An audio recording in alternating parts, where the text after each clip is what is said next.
Welcome to Vino Entertainment TV, where we talk about firearm violence, domestic violence, and we also feed the unfortunate, which is the homeless. Vino Entertainment TV, we're always out in the community having fun, interacting, we learning names.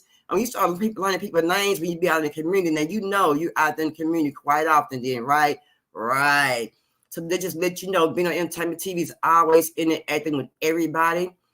There's not a stranger. I never meet a stranger. You know what I'm saying? I always meet good people, and good people know good people when they meet good people. Did you hear me? You heard me. Yeah, that part. Today we're gonna talk about a little bit about the unfortunate, like I said, which is the homeless. We're gonna talk about them a little bit, some things that they need a little bit.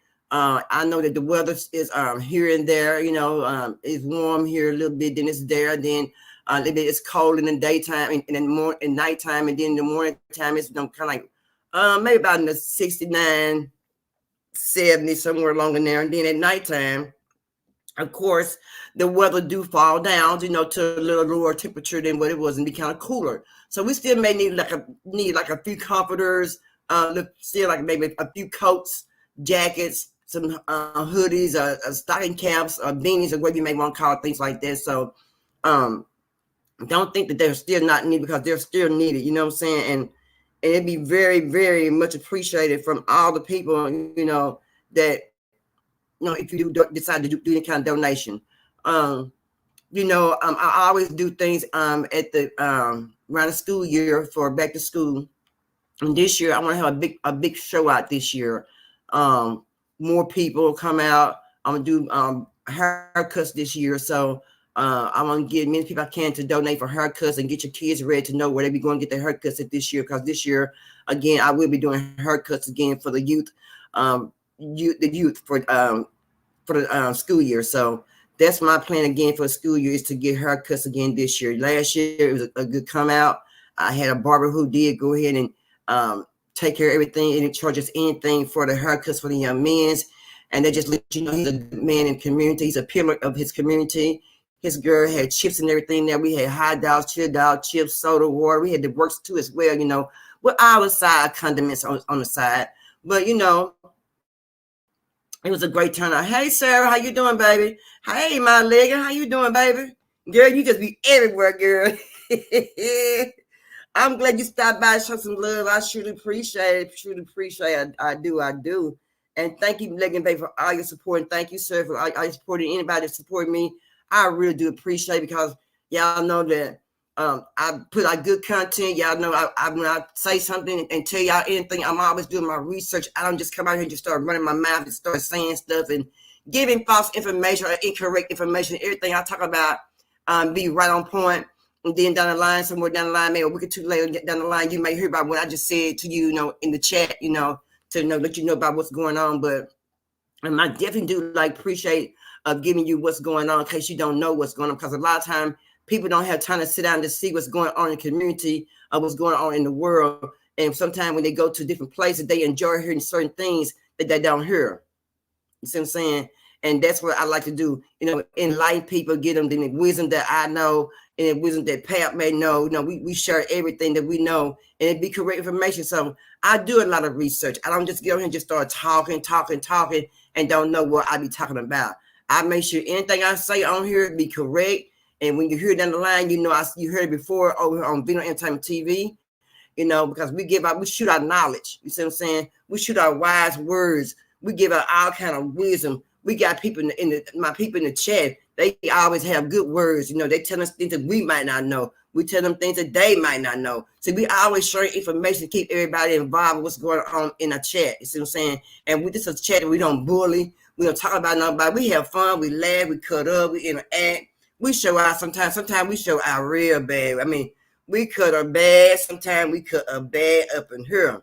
You know what I'm saying? But it's all fun. You see what I'm saying? It's all fun. And that's the main thing about having fun, is what? Having fun and laughter and interacting and just showing out without anybody just being mad at each other and things like that. And I really do. I like that. I do. I like it. I love it. Did I miss somebody? You said, hey, Miss Boss Lady. Where is she at? But yeah. So that's what's been going on, y'all. But they've been doing a lot of changing, a lot of rules and stuff for the unfortunate. Right now, they're giving like they making mini houses, all kind of little houses right now for the unfortunate. But this is my thought. The government now, the White House is now cataracts up there. You know what I'm saying? He up there now, glaucoma. Yeah, him. They up there now. Old girl been hiding all this time. She ain't been nowhere out, nowhere. You ain't seen her out. You ain't seen her hanging out nowhere. You ain't seen her doing nothing. Let's say, yeah, perfect. That one line you did, I was showing that and cutting up perfect. I know we can cut up real bad good. That's because we know how to have fun. You know what I'm saying? It's comfortable. We laugh, we talk, we show out. You know what I'm saying? And that's just what it is. You know what I mean? Yeah, y'all just showing out. You and teacher, y'all just showing out. Y'all really was. But y'all know that y'all just now seeing. Have y'all been seeing Miss Harris come out lately? Miss Kamala Harris come out lately from the White House? No, she been coming out lately. You know why? It's almost time to vote. It's almost time to vote. And y'all know Biden had, and cataracts and glaucoma had came out and gave a lot of money out. See, they gave a lot of money to the different states. It was not different states all over the United States. They loaded money and they gave money out all over the United States. Now, why would that be all of a sudden you got all these millions and billions and trillions of dollars and you want to give out in 2024 and it's almost time to do what? It's almost time to vote. You know what I'm saying? Since it's almost time to vote, now you want to come out of the bushes, right? Now you want to do something good for the community, for the tent population. I'm just going to say tent population, for the tent population. It's been bad. The communities have been bad. The unfortunate for the homeless people have been in a bad state of mind because guess what? You put them there. The 4 years that glaucoma has been in office, the 4 years he have been in office have been hard on the communities. Not just the communities, but also on the unfortunate people. There it is right there. Change in numbers of people experience homelessness 2022, 2023 by community settings. The major cities is 17%. The major cities are 17%. I mean, it's high. It's not just in one city and state. It's all over. It's all over. Look at Denver and New York and Los Angeles. Los Angeles catching hell. So is New York. They are catching hell. For these are the cities with the most individuals experiencing homelessness. It's bad. I mean, it's terrible. And man, I'm already pissed off, and I ain't gonna go too far in about what's been going on, but I'm gonna carry on. But they ain't treating my peoples right. They ain't treating my peoples right at all. My people's getting mistreated, and I don't like my people getting mistreated. Yeah.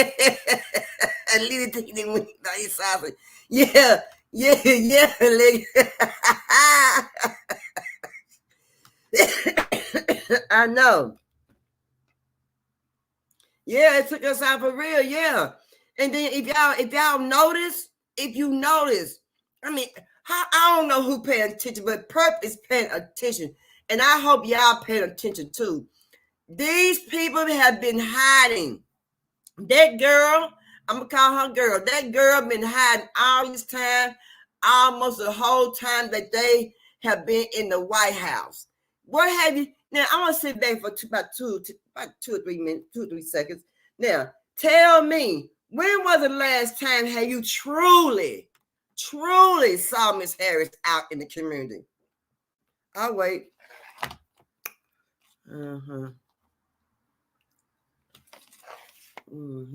Yeah. I'm waiting. You ain't seen her. You know why? She got what she wanted. She got her position where she was at. What she got placed at. Vice president. You see what I'm saying? That's what she at. Yeah, that's what she at right now. She has not been seen at all. Yes, Leggett. Yes, she has not been seen. Yeah, you haven't seen her? Yes, baby, yes. Yeah, because she got that position where she wanted to be at. We put her where she needed to be. When she got what she needed to be, and all the good benefits and this and that, she perfect. Because y'all know when old Caribbean man going out on different trips and going different places, she wasn't even hardly there with him. You never seen her behind him on his side when she was going out when he was going out in the community and going different places, different states, and saying his speeches and stuff. I had a faith dream speech. You see what I'm saying? So she ain't never been around. What she been? She ain't been around. But guess what? Now she's coming back out. Yeah, it's pitiful. Yeah, it's real pitiful. Now she's coming back out. I've seen her I've been seeing her here lately. Here and now. Yeah, she's showing her face. You know why she's showing her face? It's almost time to vote. And he know how bad the circumstances is for being homeless and homelessness in America. What did he target to get his candidates to vote for him? I'll wait.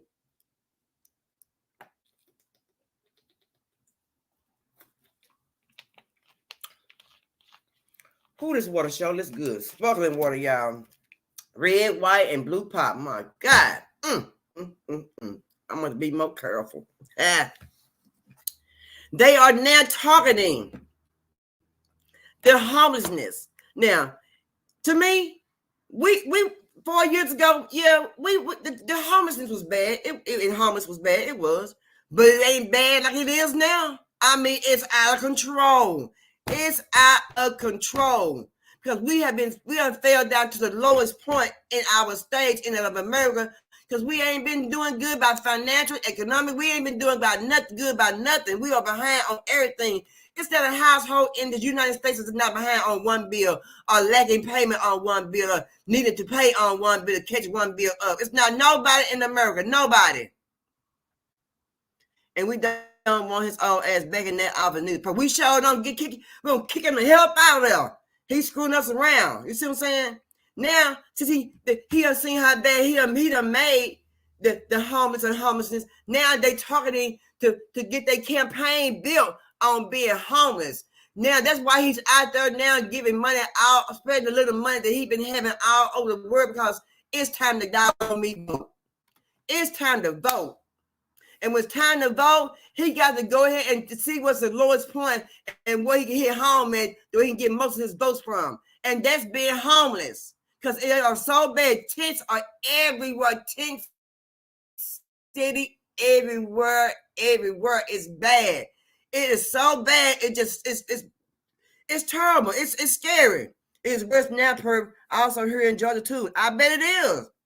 And they were saying that some places people is in the police department sleeping. The prices is high, and I don't understand. It's crazy, y'all. It's crazy. I mean, it's crazy. I went to the store the other day, y'all. I spent down $40, and I ain't have about 2 little bags. I had to look at my receipt, make sure I wouldn't have even got on my receipt. Sure. Nigga said, facts up because you can't go get groceries without spending out $15 for a pack of meat. You sure right? You right. A good pack of meat. You right. It's hard, y'all. You can't be throwing food away. You know what I'm saying? You got to learn how to start preserving some of your meals and stuff, and that and measure your food right. That don't mean making too much food. You got to throw food away. You know that you ain't gonna be eating because you can't be dependent on just wasting no food no more. I mean, it's bad. I mean, baby. I mean, I just don't know, but I know it's bad. I do know that, and I know that what they're targeting now, they're targeting the unfortunate. They're targeting the homeless people. That's who they're targeting. That's who they are targeting right now. They sure are. And people experience homelessness per 100,000 residents in 2023. It's all over. I mean, in some states like Denver, Colorado, like that, it's not too bad, but they got it. It's there. You know what I'm saying? I never know that it would be people out here hungry. You know, there's human beings. You know, I thought that we had enough. When I was growing up, I thought it was enough food to feed everybody in America. The way they seemed like America was when I was growing up on TV, you know, in school and stuff. But I've been led down to the wrong path. You know what I'm saying? You know, when you get older, you see how the lies been spread and been told as you get older. You see what I'm saying? And you be disappointed about what's going on now because it wasn't told that when you was growing up. Yes, you got to grow your own veggies. I've been telling them, y'all been hearing me tell you about you get your above garden to start raising your growing your vegetables and stuff. Yeah, I grow my vegetables. You got to start growing. I got me a cabbage right now. Pretty. Let's just say raising them cows and chickens, huh? Yes. Yes. You're going to start learning how to raise your own cow, chicken, and in your yard. Mm-hmm. Because I used to say all the time, why they got the chicken in their backyard? Why they got some cows back there? They got a rooster on that too? Now I know why they have roosters in their yard. You know, and it's not in the country. This up in the city. With roosters up in the city. With a cow in their yard, a goat in their yard, a chicken in the yard. This ain't up in the country. This is up in the city. The city is where it's at, not the country. You expect it in the country, but you expect it in the city, right? Sarah's her daddy her daddy already did. I let y'all know that someone remember. Yes, Sarah daddy already got his garden going. He got him above garden. And they would make me start thinking about me above garden because thinking about Sarah daddy, how he did his idea. And then that's why I started telling y'all about above gardens and how they start talking about the soil ain't no good. Some of the soil got bacteria and things like that. And then that's why I said, you know, start on your above garden. They said we can vegetables all the time. I know that's right, Leggin. Huh?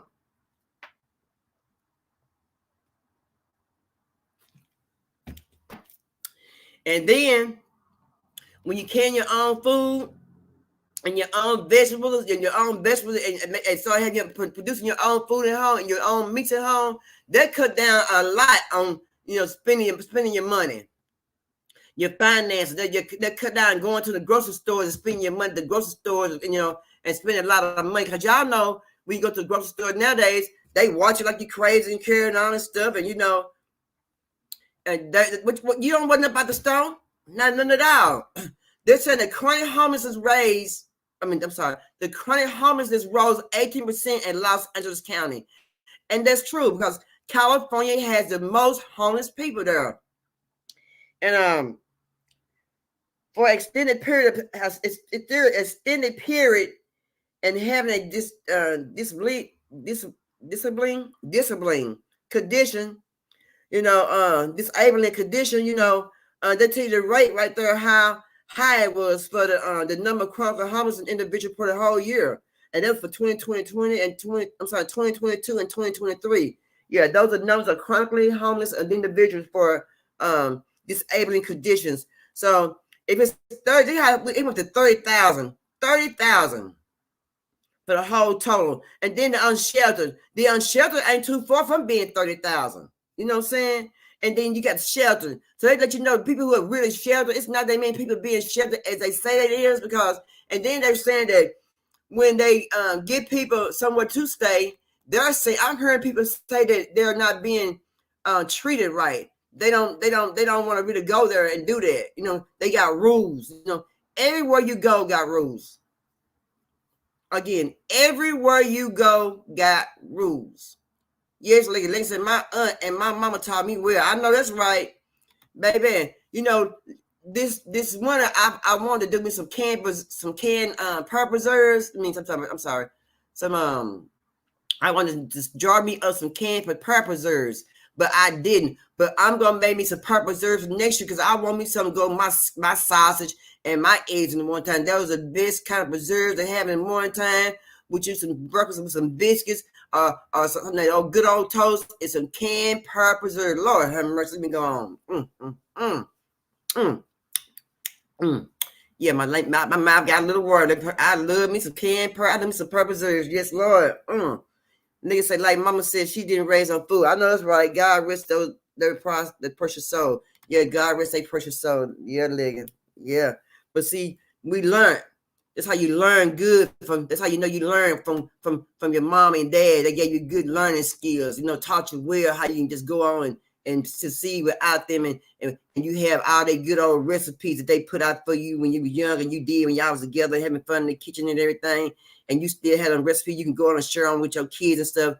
That is lovely. That's lovely. You can share with different recipes with your kids, and momentums and thoughts and laughter and talking and stuff. Keep they memory alive. You see what I'm saying? The way you're always thinking about them all time. You know what I'm saying? They always in your thoughts. That's how I feel. But yeah, rest in him to all those angels up there, baby. Yeah, to all the angels. Yeah. Okay, now my kings and queens, let's go ahead and get this started with our videos. Let's see here. Let me see what's nice said. Let's see here. They said, and homemade biscuits perfect. If you got you some white lily flour and some whole butter milk, Lord, perfect. Girl, I know about them homemade. Girl, them homemade biscuits, baby, not the one just melt in your mouth and it be fresh and hot and you smell the aroma off the biscuit. I mean, come out the oven and you put them more in this real hot in your mouth and just melt in the tongue. Oh my Lord, have mercy, Jesus Christ. Says the girl, the weather we had yesterday, not our black fence down. Now we're gonna replace it. Lord have mercy, it's been so cold and windy. Y'all keep that up there. We don't want none of that. We don't want none of that weather. We don't want none of that weather. Butter biscuits. That's it. Yeah, I love them butter biscuits, baby. You can't tell me nothing about no butter biscuits. Layers and layers. Yes, Lord. And be flaking. Woo. Baby, be flaking. And Lord, Leggin, leave me alone, Leggin. Girl, go make me be here in the middle of the night going and trying to make me some doggone butter biscuits. Homemade butter biscuits. But yeah, I love them butter, man, say. Don't nobody know them butter biscuits like we know them butter biscuits, y'all. When people say they don't like me, I put on glasses to see if I give a fuck. And I know. I swear, I love that video. I love that video. No, don't send that weather to me, Sarah. Keep that weather up there. They said, yes, sir. Here in Jordan, I didn't flip them flop biscuits in the can. No, I don't like them biscuits in the can neither. I like just some regular homemade biscuits. What biscuits perfect in the can? You okay? I don't eat biscuits in the can. If I do it, I'm in here. I ain't got time to fix it. I ain't got all my little what I need to get, but I love them homemade biscuits, baby. Shit. A task force to reduce the number of homeless people living on the streets. The most obvious concern is health, safety, and blight from people living in tents along busy roadways and those behaving erratically in public areas. The task force will work with nonprofits and medical agencies on that population and the city's affordable housing options. The members include Betty Culbreth, the chair of the Dallas Housing Authority Board. She described her own personal challenge of trying to help her adult son get off the streets. So each and every time I see one of those people living on the street, I know somebody somewhere is trying to help them, but they have a right to refuse it. Task Force is expected to report its recommendations by June 15th. The mayor hopes that will lead to a regional effort that involves other cities facing similar problems.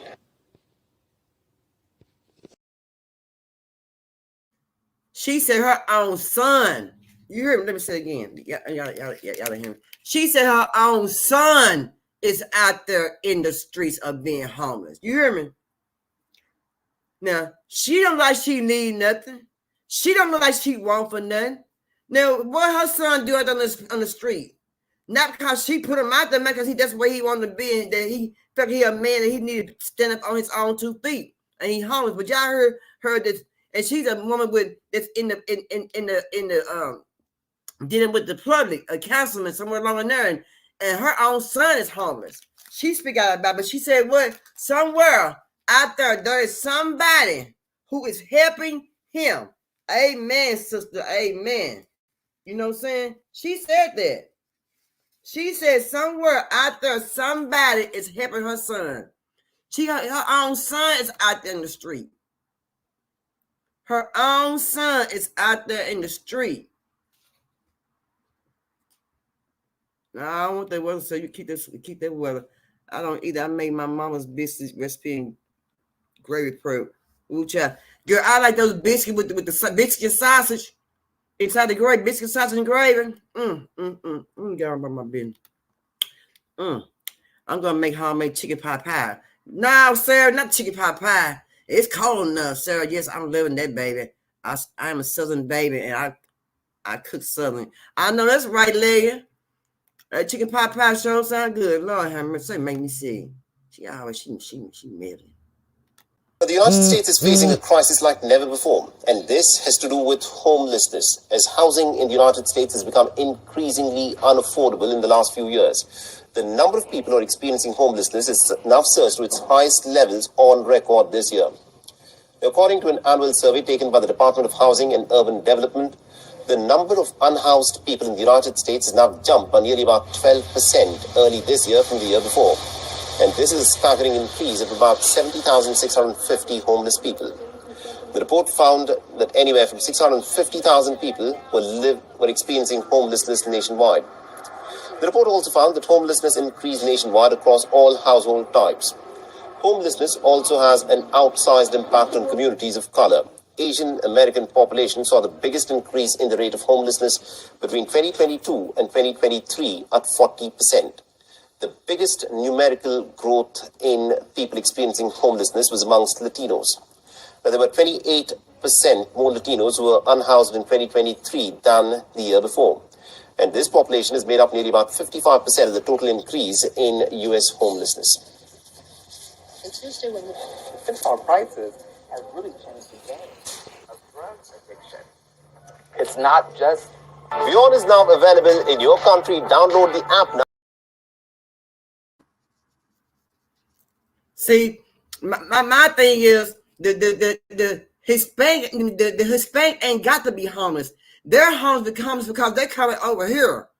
They're homeless because they're coming over to the United States illegal.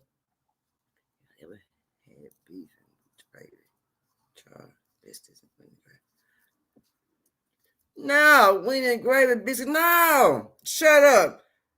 Have you ever had dried beef and gravy? And the fried beef and the dry gravy. No. And biscuit. No. Shut up, Leggy. Oh my goodness. No, I ain't never had that. I'm gonna try that. It's like a new recipe that I'm gonna have to try. Sure. Seriously, come on over, Leggy. Come on over. Gathering information about how many people are unhoused. Your reporter Brian Sherrod is in Denver this morning. Brian, the point-in-time count ends at sundown. And Justin, Michelle, the point-in-time count is also required at least once a year, and it's usually held in January. So right now, 7 counties across our metro are out counting people that are experiencing homelessness and also collecting data to see what they need to do next. Now, people from Recovery Works, those are volunteers, are also a part of this count. They are working overnight to get a single night snapshot of the situation. This count takes place in Adams, Arapahoe, Boulder, Broomfield, Denver, Douglas, and Jefferson counties. The migrant situation is expected to cause a spike in our numbers this year. And last year, more than 9,000 people were located in the point-in-time count. Out of this 9,000, more than 7,200 people stayed outdoors during some point of the year, while more than 2,700 on the night of the count. Agencies say this count helps define exactly where the need is and helps with federal funding. So when we have the data that we need, then it makes it able for us to be able to provide the services, right? We don't want to be underfunded. Now, the 2023 report shows that Black and African people make up the most of the homeless population at 22%. While live in Denver, the African American make most of the population of being homeless. Man, that's sad. That's sad. They said she come to your house, Sarah. That's sad. Wow. Go ahead and call the police on me. So I'm asking you to leave. So go ahead and call the police on me. Oh, my bad. I hope y'all can hear because I was trying to play it's kind of low, but then I think it get louder a little later on down the line. But this is really good right here. It was very interesting. Go ahead and call the police on me. So I'm asking you to leave. So go ahead and call the police on me. So you telling me that y'all about to put this lady out? No, I'm not saying I'm gonna pull her out. I'm just saying that she was Go ahead, supposed close to pay. She was supposed to pay at 12 noon. She's Right. been paying. She's been taking care of her business. But at some point, at 12 o'clock, and it is checkout time, I need my rooms as I'm almost sold out. Okay. Because the thing is, she been doing the best that she can. She been calling the city, But Detroit. I'm not a shelter, sir. No, I'm a I feel you. hotel. No, absolutely, for sure. Right. So what you're asking me to do is turn into like a nonprofit organization or a helping hand or something like that. That's not in my pay grade, sir. No, I mean I feel you on that. I understand that. Yes, But I the manage thing- a but property. the thing- I manage a but the property. thing I is, don't own we it. not telling you to give her nothing for free. I pay for 5 nights. But They five, said- but you know in what I'm 5 nights, sir, she's going to still be in the same But it- situation, but and it- it's a battle Uh-huh. trying to get these guests out the hotel when I can't get the payments. I I know would you want- prefer yeah, go that ahead. you take the 5 nights and pay it at another hotel because I've already battled this situation. We are choosing to refuse service and Because you need it is to a leave. hassle. So why did y'all wait? How long has she been here? I'm not going to discuss Supporting that with, y'all. I'm not going to discuss that. That's with So you. y'all gonna put her out? You know what I'm saying? I'm here to just support and cause. I don't want a black woman to be sitting out on the other side.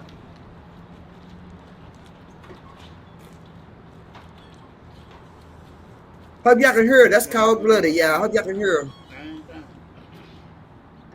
Tell this place a shit, man. Don't nobody protest against this motherfucker. They just go with the flow.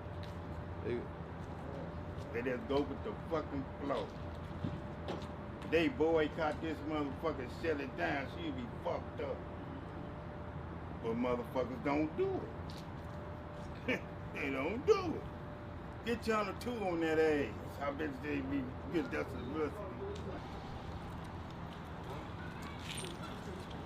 I don't understand you willing to pay and I can't stay here for Right. those few days and then I'll get myself and go.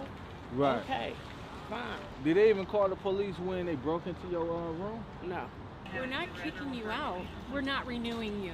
Your room is not renewable for you. Okay. They are choosing not to do business with you guys any longer. She's going to advise you guys on trespassing, meaning you need to leave the property. And if you come back, then you could be arrested. But there's nothing to argue about because at the end of the day, it's their decision. They can, if they don't like the way someone looks at them, they can say, I'm not going to rent a room out to them. That's just how private businesses are. Where is she gonna go? Who is gonna collect her items to transport them to another hotel?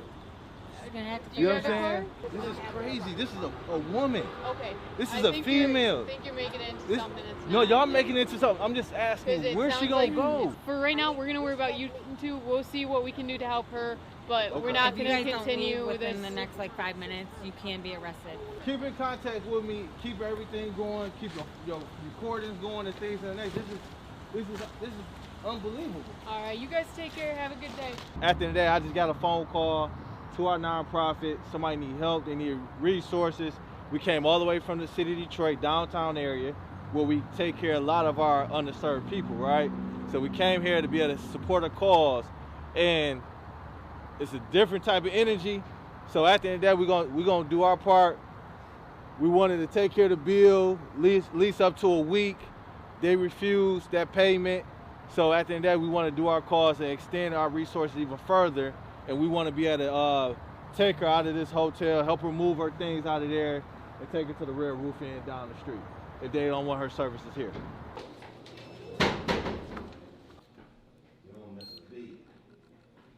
I'm showing the world how I'm doing my part. They need to be doing their part.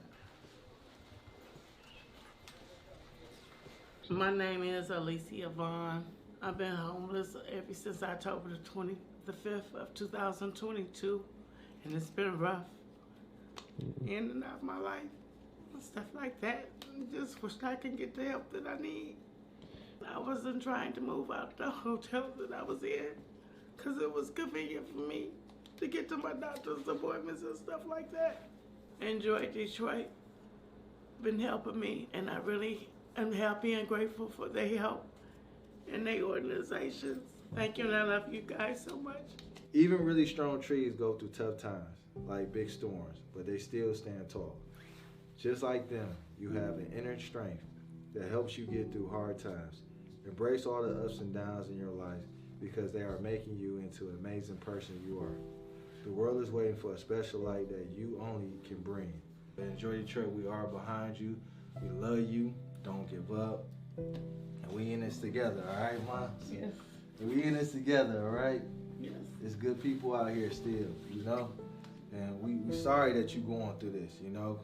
We sorry. I feel it in my bones. I do whatever I can to be able to be a help to somebody. And I appreciate you even allowing me to be in your space to be able to help you. Okay? Thank you.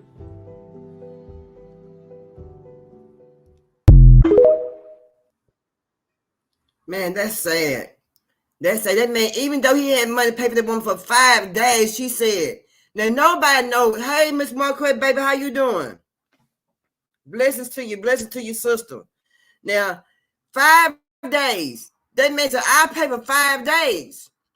She said, well, they ain't want that money. Take that money somewhere else. She said, after 5 days, she could be in the same position. How do you know she gonna be in the same position? Things change every day for people. Things change every day for people. How do you know in 5 days she gonna be still in the same situation? God come through to our time. He may be late, and God may be late, but he always really on time. He always come through. And yeah, it's really sad. How do you know? People like changes day by day. Things change day by day. Like things change seasonally day by day. That woman don't know if she's gonna be still in the same position. But luckily that man that brother came through, that young king came through with his organization. He drove way down to get where she was at. And she was not the only one homeless. It was a black man standing outside. He was homeless. He didn't have nothing. He said, what they came down here and boycott it. They won't have nothing there. They're looking crazy. Yeah, if they did come down and boycott, how would they look? That's wrong. And they came and just start taking her stuff out the room. How can you do that? You can't do that. Yes, God says all, y'all, whether it's fortunate or unfortunate. Amen. They was wrong for that. And then call the police. And then put them off the premises. You know, this is the world that we are in today. This is how we're living today with people that act like this right here. They don't care nobody about themselves. I know it's a business. I know she can't stay that long. We know that. Duh. We know that. We know that. It's okay, guys. You guys can get in my...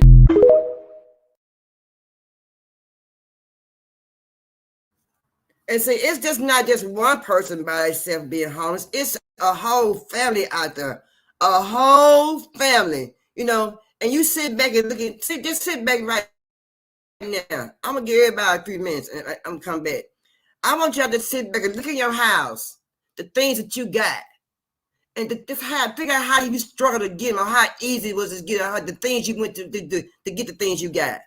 I want you to think about that, and think about the people who ain't got nothing, like you just saw with kids sitting in the car. He had his whole life up in the car, all this junk. I won't say junk. To him, it's his life. He had his life in that van. Someone came along and helped him, but I want you to sit back a few minutes and just sit back and see what you got. And from your hair products, your deodorant, your shoes, your socks. I don't care if they got holes or in them or halfway ready or old. Just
Okay, so I hope everybody did take a look around what they had in their house. Even I took a look around my house, see what I got.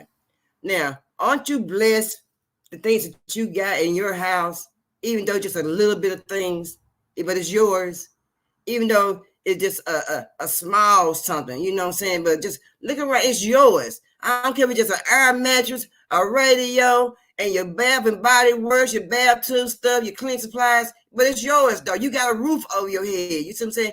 Well, you ain't outside like these people are. You ain't looking dirty, nasty, face nasty, shoes on your feet, or your feet done spread so big, your feet done got so big because you're out there barefoot, as I used to say when you were a little kid. Put some shoes on your feet gonna be so big, you get so big, you get big, your feet gonna be so big, you be out here walking around barefoot. Y'all remember that? Yeah, I remember that. I kept shoes on my feet, but my kid wouldn't keep shoes on his feet, but I kept shoes on my feet all the time. I mean, all the time. All right, Turk, come on with it. Hey, now my watch. But y'all be thankful for what you got in your house. A radio. I don't care if you got static in, but it's yours. Look at the food you got in your refrigerator. You just go there and just get your soda. Just go and get your apple, your orange, or your salad, or your steak, and just start cooking your own food. Hey, you know what I'm saying? You can do that. But these people can't do that. Because Biden had made it so hard these last 4 doggone years, they can't do nothing. But here they coming out the bushes right about now. It's time to vote. It's time to vote. And they see the main thing, the target is the homelessness and the homeless, because they have made it so bad. It is out of control in every city and state all over the United States. That's what they are targeting to get their votes up, to get back in the White House. But no, they are not going to get those votes, because people who are being homeless, they are tired of being homeless. They're tired of all the stipulations that they got to take care of, and just to be back in a place where they need to be. Y'all come on, look at what you got and what they ain't got. Don't mistreat them people. They just like everybody else. Humans like everybody else. Just like me, you, and everybody else. And it's pretty sad. It's sad. And then, I see people like they scared of the people. Why are you scared of your own people? They ain't gonna do nothing to you. What they gonna do to you? They ain't gonna do nothing to you. Nothing. Nothing at all. Nothing.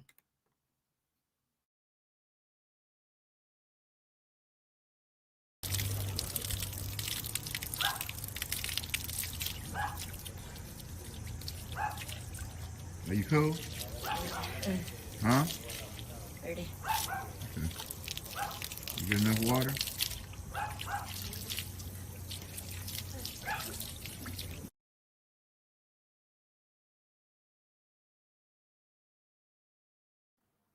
That doggone man so doggone thirsty, it made no sense. But see how you sometimes, that man didn't know that man from a can of paint. That man didn't know that man from a can of paint. But what that man do? He lended out his hand and let that man get him some water. He didn't say, "No, you can't get no water." That's being a good human, being a good person in the community. But anybody else, they probably told that man, "Nah, man, get away from my house. You can't get no water. Get off from over here. I'm calling the police on you." You see what I'm saying? Well, I heard that. I see people do that. I saw it. I've heard it. And people understand. Everybody got feelings. And I'm glad that if I knew that man was, I would give him a handshake. I'm so glad that he gave that man some water. I would truly, truly give that man a handshake. That's just being a good person. Just being a good person. You welcome now, my watch girl. You welcome, girl. You welcome, girl. You welcome, girl. We go hard on these nano sandwiches. Yeah, that's right. People have, like I said, that's why I said, look inside your house. What you got? Look what you got. Look what you blessed with.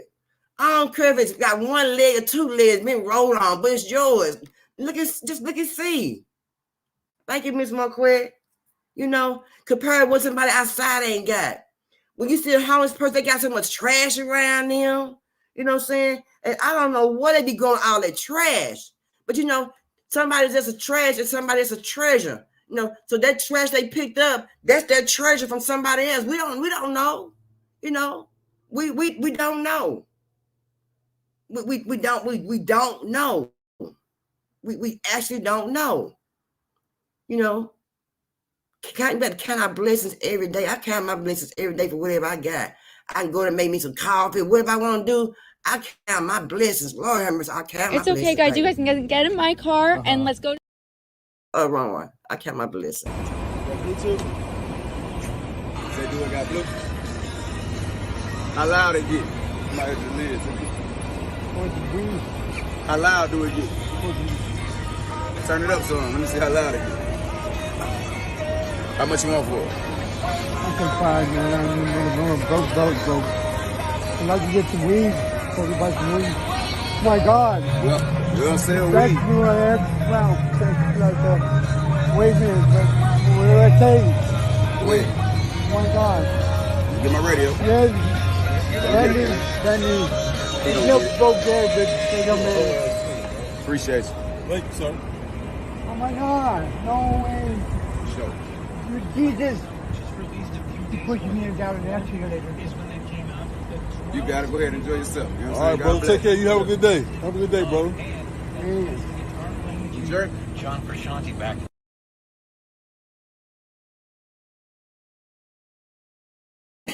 That man didn't know who the baby was. Y'all hear me? But see, even the baby know the assignment. Y'all hear me? The baby know the assignment. Nobody had to tell that man the assignment. The baby know it. He knew what the assignment is. You see what I'm saying? The baby, how many of y'all think the baby needs that doggone radio? Thank you, Ligon.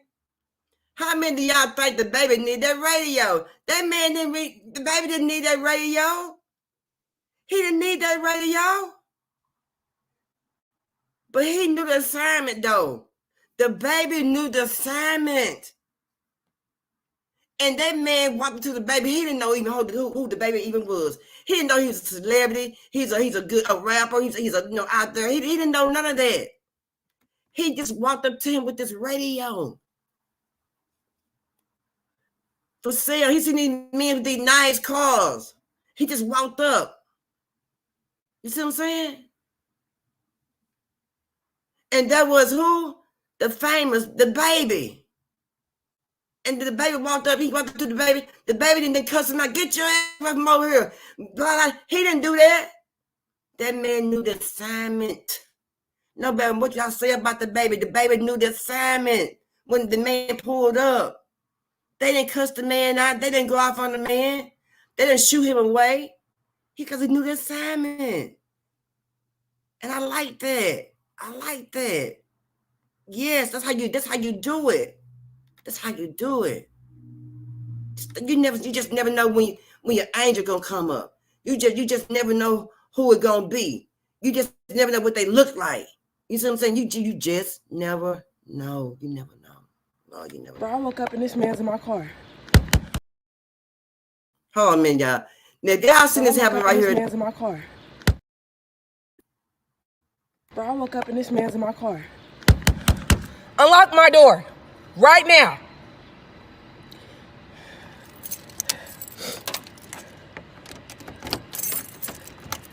Get the fuck out. The fuck? It's never good. The fuck? The fuck?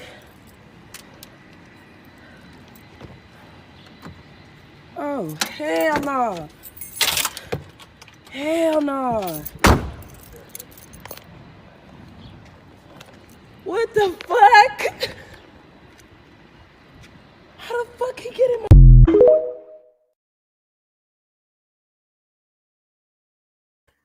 Now see, even that man was tired, y'all. It's funny, but it's not funny. See, you just never know who outside mess with your damn handles on your doors.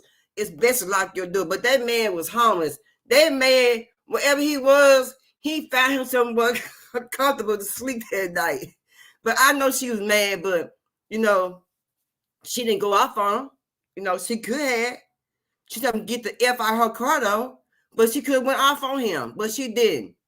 You know why? Somewhere in her heart, she felt sorry for him.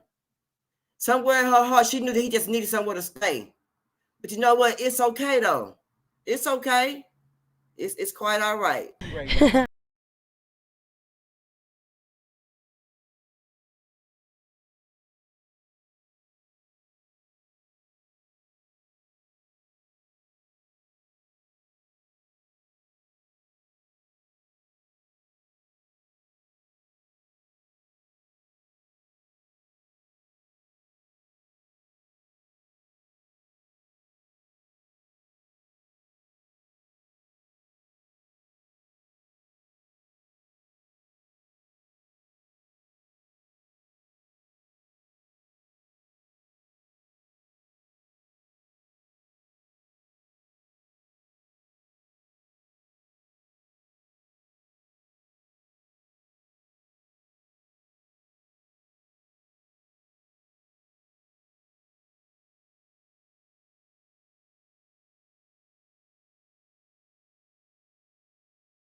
So you find everybody in the street homeless, black, white, pregnant people. She's pregnant. She don't know who the father is, and she ain't been to the hospital, to the doctor to get her baby checked since she been pregnant. Now that's not even good. You see what I'm saying? See, even people who are also homeless, I play that because to say this, people who are homeless as well, they also need insurance. They need medical assistance. They need to be checked out. You know, that's why some people say they're unhealthy. You know, they're bad health to the community because they got illnesses. And with those illnesses, it's such as a lady, she's pregnant, can't get to the hospital, can't get to the doctor to get checked out. You know, when you're pregnant, you need your vitamins. You see what I'm saying? And everything you're supposed to get when you're pregnant. You need all that to eat the right food and things like that. You see how big she is? She was huge. She was 9 months and she's overdue. She was huge. You know? And I had to even ask, you know, did you even fit that? Did you, is the baby still, you know, I wanted the baby still moving, you know what I'm saying? 9 months and she overdue and she ain't been going to the doctor. You know, they need insurance too. They need the right to go to the doctor as well and get themselves checked out as well, even though they're in a position where they, you know, out on the street. You know what I'm saying? Get them some assistance where they can get some kind of insurance too for themselves. You know what I'm saying? Get them, let a doctor be there for them to help them just for their category. Get one group of doctors that's there only for the unfortunate to help them to check them out. You see what I'm saying? With no cost. You know, we need some doctors that will volunteer their work for the homeless to get them checked out, only for the people who are homeless, you know, with kids and things like that. You know, where it won't be no pay for them, and that way they can get the same health care that we do, as if, you know, like we have insurance or a co-pay or Medicare, Medicaid, things like that. You see what I'm saying? That's why it's important to have your identification. You know, and even before, when you're homeless, sometimes people be homeless because they can't get no identification. You know, because you can't get no identification. Sometimes your birth certificate and you don't have your birth certificate, and if you're not in the right state, you can't get no birth certificate. It's hard to get a birth certificate. You know, so yeah, things like that. Yeah, it's what we need to work on. You know, as far as, you know, trying to help, how we can help in society to get these people out the street. Like I said, right now, it's been targeted right now for them as far as the White House, as far as campaigning for them to get them some votes in, to get to get their votes in from them at least, and for the ones who say, well, they get in the community or they got them out the street. No, that's no. You're the one that are in this position because you did it for the last 4 years, and they're in this position because of you. This is why they're in this position, you know. And it's crazy.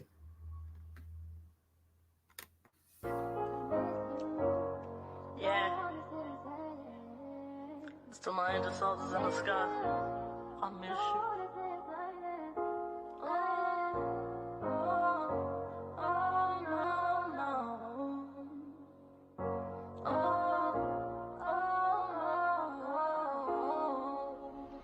I miss you. Long live. I miss you. Silence.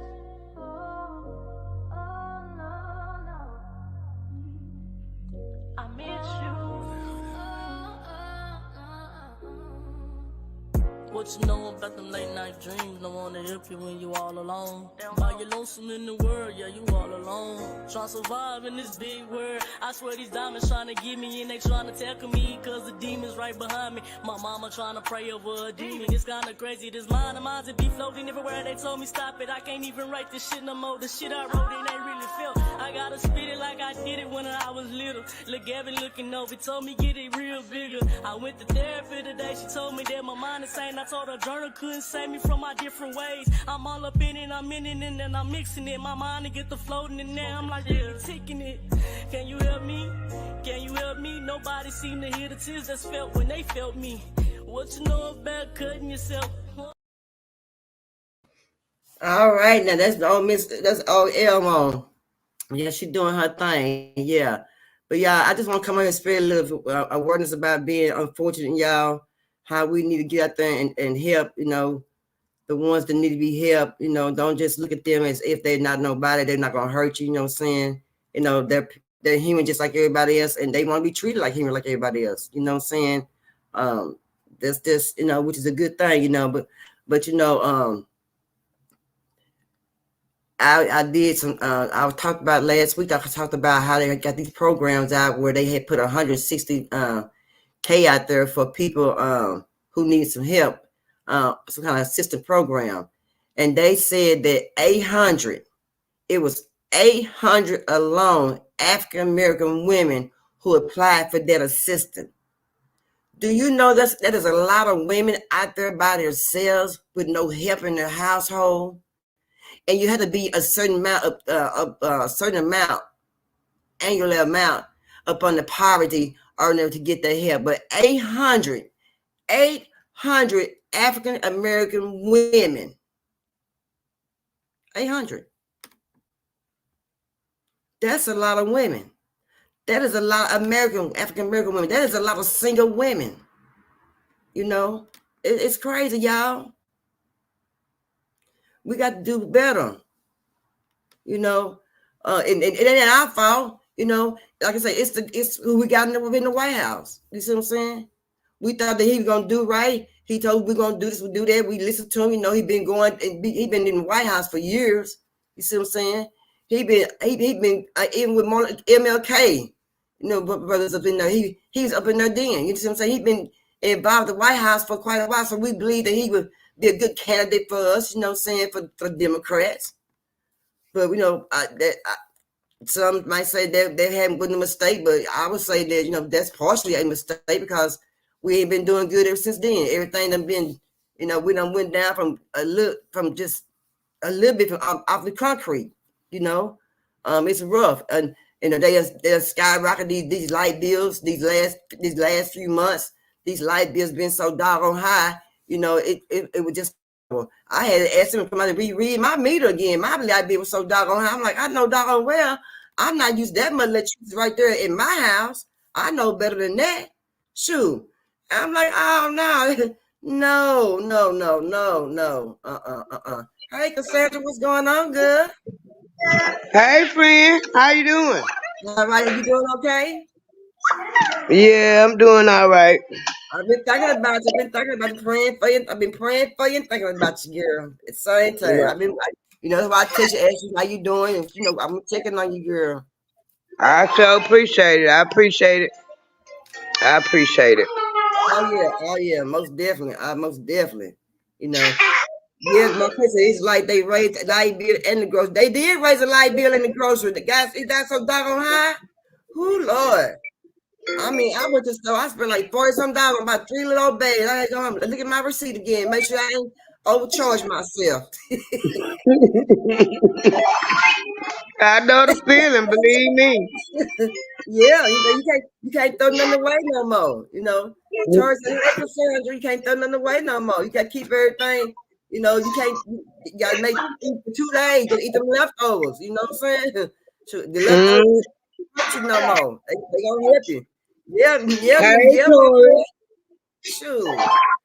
You know, that ain't gonna work. So what you think about how Joe Biden them putting all this money out there for people who homeless now in all of the states? It's all a bunch of bullshit.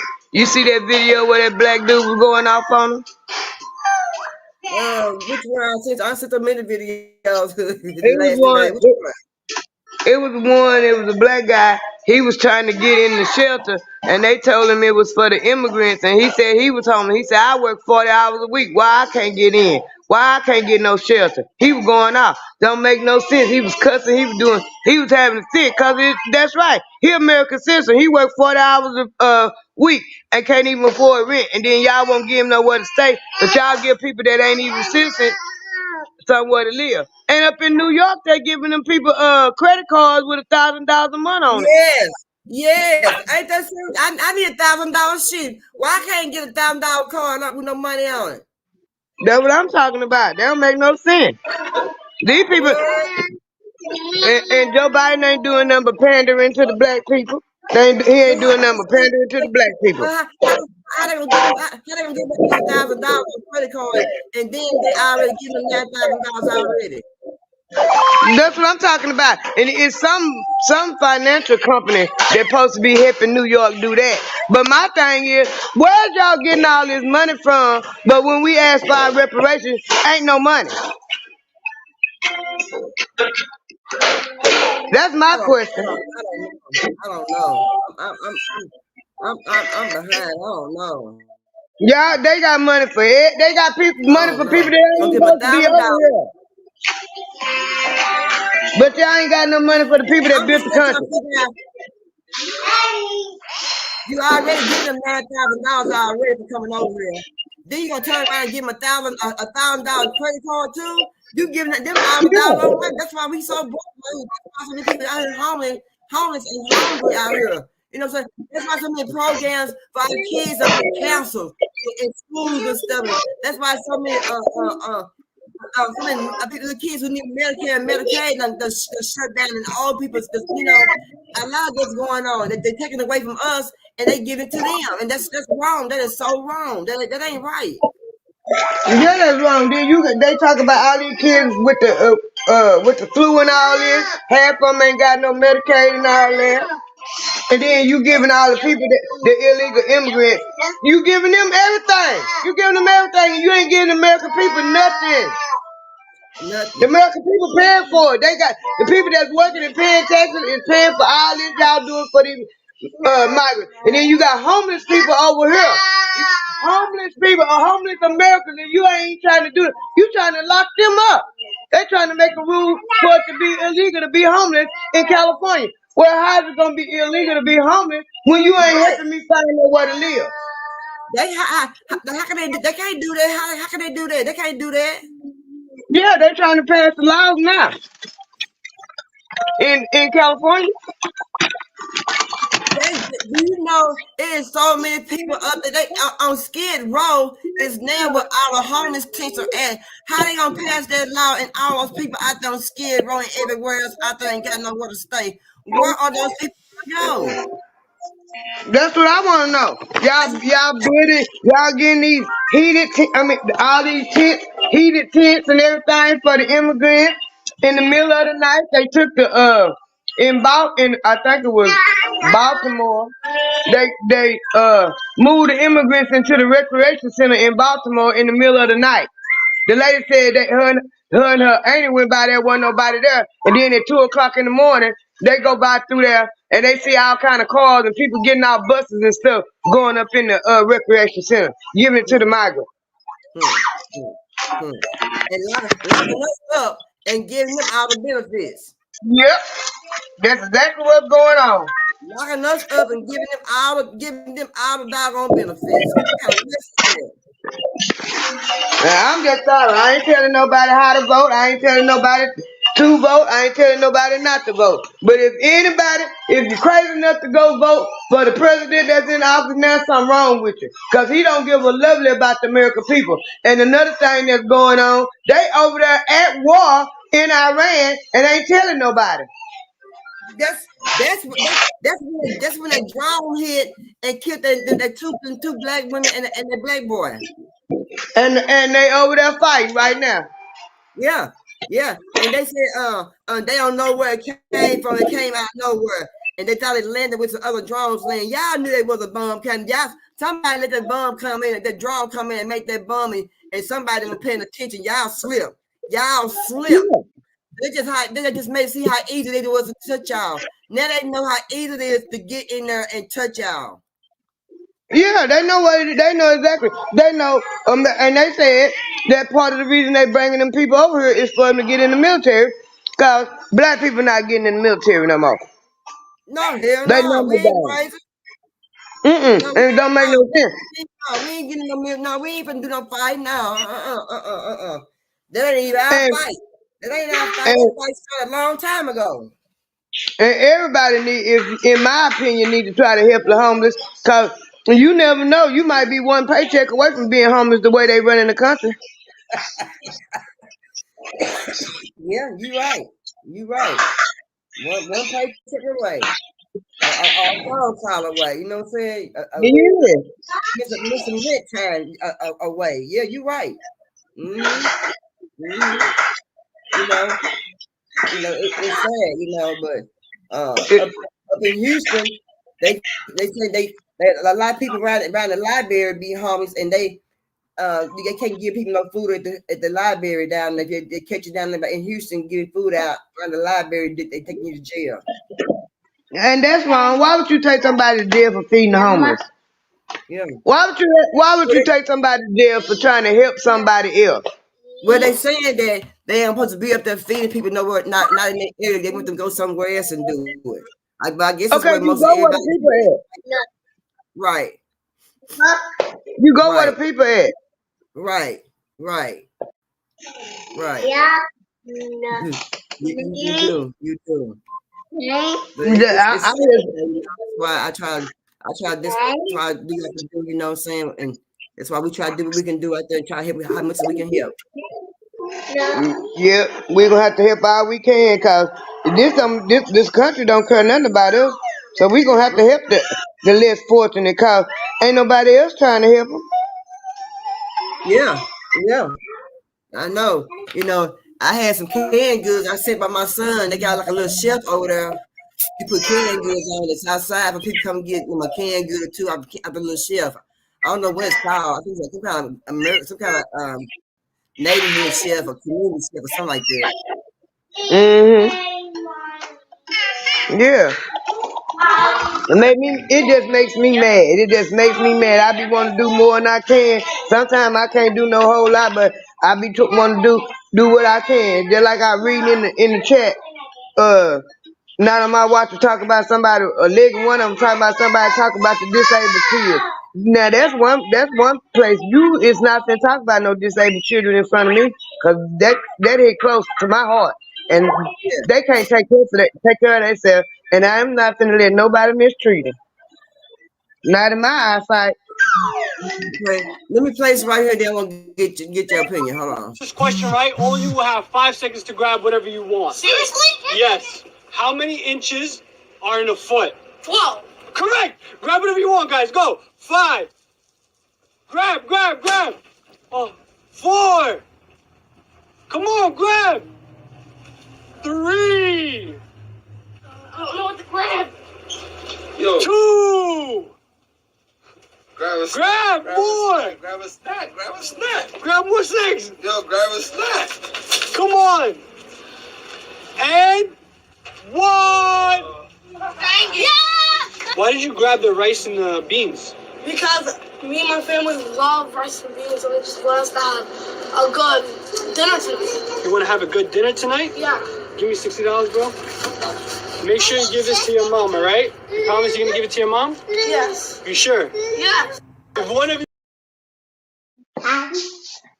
Now, what you think about that? Now, see, that man knew the assignment too. That day, he knew the assignment to give a young man $60. You see how easy it was? He said, "Give me $60." You see how easy he did that? Yeah, and that little boy had sense enough to get some rice and beans, something he know everybody like to eat, so his family could eat. Yeah, he been raised right. I want to just play because it's good people in here, you know. And he ain't. And the man wasn't no black man, and he wasn't no white man. He like one of them foreigners. You see what I'm saying? Mm-hmm. Yeah, he had a good heart, and he knew the assignment that day in his heart to get that young man $60. And he asked why you eat the beans and rice. Yeah, and that little boy, that was smart of that little boy. I got beans and rice. My family like beans and rice. They must eat a lot of it. Okay, so he had enough to get what they eat, and he know everybody gonna eat it.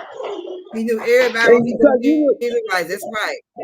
And the average person would have looked at that. The average person would have looked at that little boy and swore up and down he was gonna go back there and get a whole bunch of junk food. He went back there and got some real food. Didn't he? He sure did. Even the little kid knew. See, you could tell he being raised right, but he said 12, didn't he? Somebody teach him real good. Yep. He's been good teaching at home too. He sure did. Some good teaching at home. And I thought this guy was cute. Harper, you cannot wear those shoes outside. Yes, I can. No, you can't. It's snowing. Yes, I can. No. Yes, I can. Harper, you're not wearing those. Just because you don't have shoes like me. Harper, you cannot. Crap. You see how smart she was? She said, "Yes, I can." That was cute, girl. Oh my goodness, I thought that was so funny. But yeah, but that little girl, she gonna wear her shoes out that door, wasn't she? She told her mama she was just jealous, girl. That was so cute, girl. I said, Lord, these kids in today's world, they pick up stuff. She had her purse on her own, baby. She was ready to go. She be watching somebody real sexy. She'll be real sexy. What about that little great grandbaby I got? I was on the phone last night. She gonna ask me who you talking to. What? Yeah. The one we went picked up. Who you talking to? I said none of your business.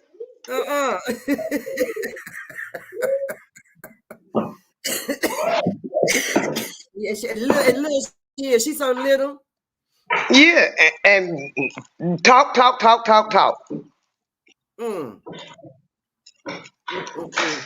you know, Kat, the girl they call Kat, be on YouTube and Facebook and Instagram. She cross-eyed and she talk a lot of stuff all the time. You know, Kat. Yeah. Okay. How old are you? 37. But I have a child. I have a mind of a child, though. Oh. I have a mind of a child, too, so. I have a mind of a child. Yeah, I have a mind of a child, too, so. Ain't no wrong with it. But damn, Maggie. What? You're 37 years old and playing with dolls. No, look at I go there and bust two in Chuck E. Cheese. Only time I go to Chuck E. Cheese is with my nephews, them on their birthday. So that's the only time I go because. Guess what? I go by myself and have a good time. I'm a big ass kid. I'll be happy with $1,000 tickets. I'll be happy with $1,000 tickets. I sure be happy with $1,000 tickets. Oh. Yeah. Okay. Well, I wear Pampers at nighttime to keep from peeing in bed, but don't worry. I used to do the same thing too, but my peeing in bed calmed down. I shit on myself too. You shit on yourself? Yeah. I had bad diarrhea. I did it a couple of weeks ago.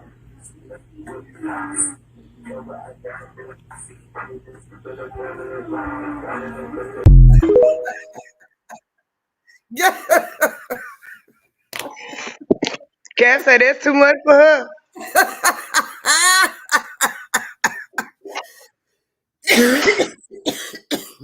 Girl, I can't stand Cat, but she be funny, girl. Sometimes she just be so funny, girl. You said you sit on yourself. She made that face after she didn't have to make that face. Yeah, I think you're gonna get about it. But let me tell you something. I'm gonna play this one video, and you know Tommy. You know Tommy from I think he's from Steve Harvey. Tommy, Yeah. Tommy talks about ew, talks about ow, ew, talks about Tommy's like ooh. You know, preachers. You know, do you think that preachers have the right to do cussing sometime? Come out their body sometime and do a little cussing. Do you think a preacher should cuss and say shit, fuck it, obscene words? Is it okay for a preacher to say things, certain words like that? Is it okay for them because he is human now, you know? And you remember he was a boy, a man, a father, and all that before he became a preacher, a pastor. So, do you think he got the right to say those kind of words? I'm gonna say this. You're right. He is a man to begin with. Right. And he is a man of this world. Number two, that's what a lot of people keep forgetting. They are men of this world. Right. Right. My only thing is that if he gonna cuss and do all that, don't talk noise to me when I do it. Yeah. If you gonna get out there and hold and mess with this man's wife and that man's wife, don't come to me talking noise when I do it. Don't tell me what I should or should not be doing. You lead by example. If you're a man of God, you lead by being a man of God. If you ain't no man of God, say I'm just up here preaching the word, then people might understand a little bit better. Because if you just preaching the word, people not gonna just totally look at you as being a man of God. They're gonna think you know the word. God done sent you to know the word, and you got false too. But if you get up here and say I'm a man of God, then you should live like that. Mm-hmm. You understand what I'm saying? Yeah. But like I said, you know, he's a man. You know what I'm saying? But you know, you know, he's a father. You know, he's a boy. You know what I'm saying? He was out there before he became a pastor. You know, a preacher, whatever. You know, and I feel like once he get out into the word of the Bible, it's certain words that he shouldn't say, or if he say, find an alternative word for that saying. You know what I'm talking about? You got to use that I've seen word. My question exactly lead by example. Yeah. My thing is, people don't realize when you use them profanity, we call them cuss words. It's profanity. Right. Yeah, you're right about that. It's cuss words, but you can use everyday words and curse people, just like you can use a cuss word and curse them. Yeah. You can say words. Certain words hurt you still, and they get the understanding of the word. They still get to understand what you're saying by saying certain words, not without even cursing. Right. Yep. That's why they call it spelling. Spelling. You know, see, a lot of people don't understand. A lot of people don't know the real understanding of it when they say the tongue is powerful than the sword. Because you can speak life into people. You can speak death into people. You can speak life over people. You can speak good things to people. You can say bad things to people. It's what come out your mouth. And that's why you got to be careful how you talk to people. A lot of people already understand how you talk to people, and then you can't get if you going around talking crazy to people. Don't get upset when people come back talking crazy to you, because what you put out is what you get back. Right. That's how I feel too. Yeah, you're right. You know, I just figured they use certain words, or they just use a different alternative word, and just saying F-U-C-K, say if you make it just say funk or something like that, don't be just cursing, what I'm saying? Just use alternative word. My question, I know I said a lot of word last night. I had to repent. People will push you to the limit, but I'm trying not to be practiced doing it. I was doing good till that trick made me. I know that's right, Marquette. God know. Sure, he know. He know. The devil know too. That's why they send him. Know you trying to be good, trying to be right, and then he send his minions to upset you, get you mad, lower your vibration, cause you vibrating high, trying to do good, trying to make sure you do good by people and stuff like that. And then here come the devil's minions that want to piss you off to lower your vibration. They like that stuff. Yeah. It's like they would sit there to mess. It's like they would sit there and mess with you. You know, it's like who sent you over here to start messing with me? You know, who sent you here? I was doing good before you came along. Who brought you over here to just say go over here and just start just picking at her, you know, and just messing with her day. You know, it's like who sent you over? Don't be anybody sending you over to me. Don't be coming over here messing with me. You know what I'm saying? No. You know. You know, the devil is to destroy, to kill and destroy. You know what I'm saying? That's right. At all times. Okay, hold on. Hello. Hello, I'm trying to reach Brother Conley Wilson. This is Conley Wilson. How you doing, brother? This is Deacon Patterson calling from the church. How you doing today? Deacon Patterson? Yeah. Just doing fine. And yourself, sir? I'm doing good, doing good. You know, the church is behind you on what you're going through, and we praying for you, man. We know all about you going in the surgery on Friday to get your pancreas removed. So I wanted to give you a call, man, have a word of prayer, and let you know that we all are pulling for you, and we know that the man upstairs is going to pull you through this successfully. Well, God bless and keep you. Was that Deacon Patterson? Yes, that's right, Deacon Patterson. I've been in church probably about 8 months now. You pretty much been out most of the time. Yes, sir. I have been out of here. Let me have a word of prayer with you, Brother Conley, if you don't mind. Just bow your head for me. Father God, we ask right now. We ask right now that you touch Brother Conley as he goes in on Friday. Please, Lord. Put your hands on him. We ask, Father, that you hold on to the doctor that's getting ready to go and put surgery on him. Yes. We ask that you make sure that the doctor has got a strong eye on that morning. Walk with him. We ask that he got a steady hand when he got the scalpel in his hand. We ask that you hold on to him, please, as he goes into his surgery, because we know come Saturday morning, the victory going to belong to Brother Conley and the Lord. Thank you, Lord. We know all of this, but we ask that you take that pancreas and you remove it out successfully. Please. Close him back up like it was never been entered in before. Walk with me, Jesus. That's what we ask, and we ask you, Lord, at the same time that they're removing this pancreas, Lord. We ask that you reach around his backside, and we ask that you touch his kidney, Lord. Touch his kidney and make it whole. Make it 110%.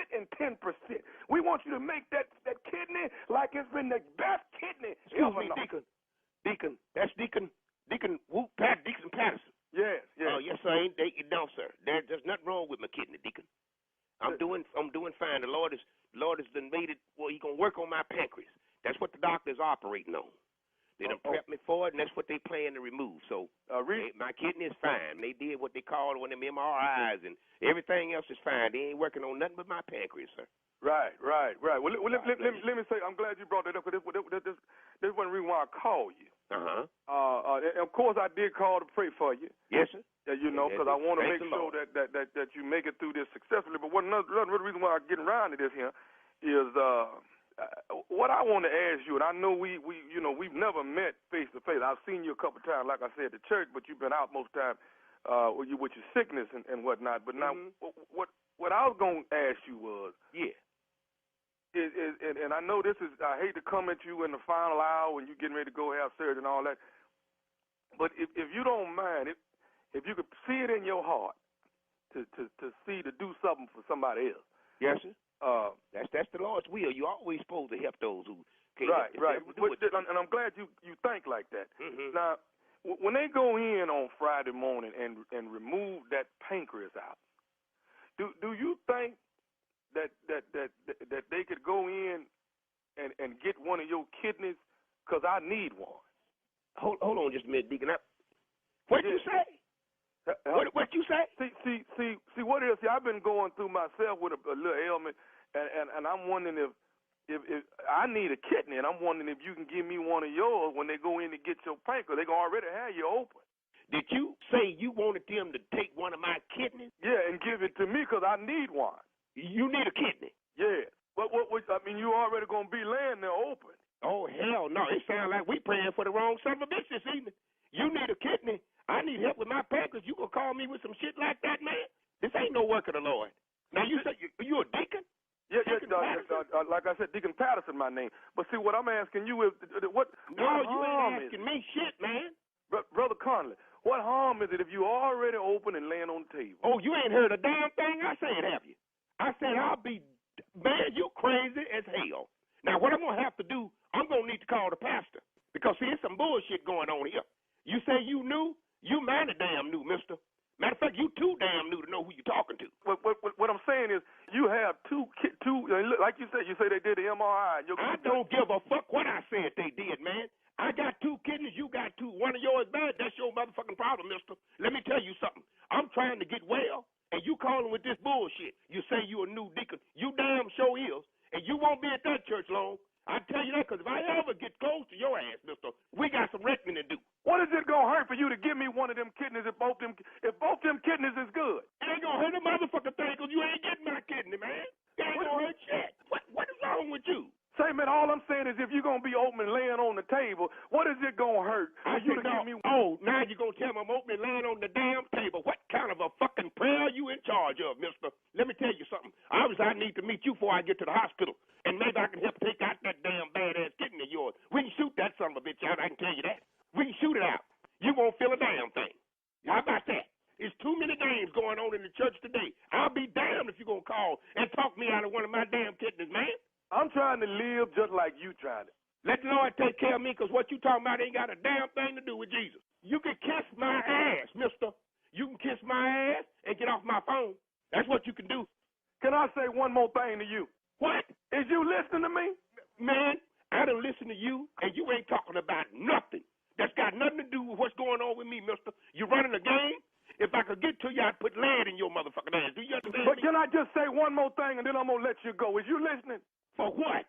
This is Nephew Tommy from the Steve Harvey Morning Show. You just got pranked by your daughter.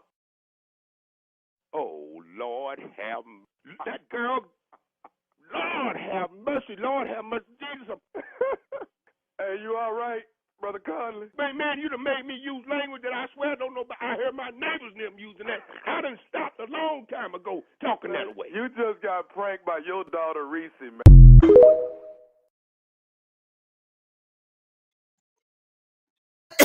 No. What got me? He said, you knew, you mighty damn knew. He said, you mighty damn knew. Girl, I'm over here crying, girl. He killing me over here. Girl, that was a good one, girl. Look at her. Yeah, that was a good one. That was a good one. These words I ain't used in a long time. He said, you gonna make me put some lead in your ass and take that kidney out. I'll help you out.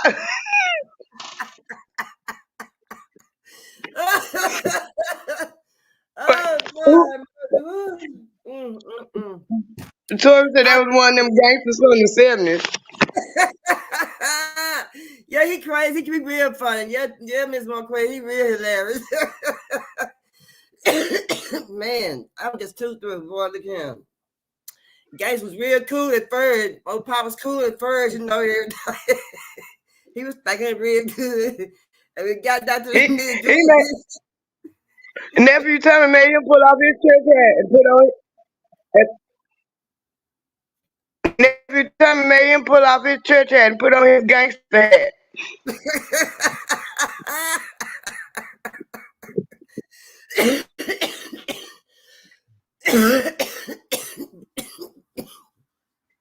Yeah, I was running this church, girl. I'm just like, girl, I'm just laid out on the floor, girl. I said, boy, that tummy control bring it. Now that's one Megan bring it out of you. That Megan bring it out. I mean, can't nobody bring the ugliness out of you, but that Megan bring it out, boy, look at him. Marquis said when the pastor said minister, I thought about the color purple.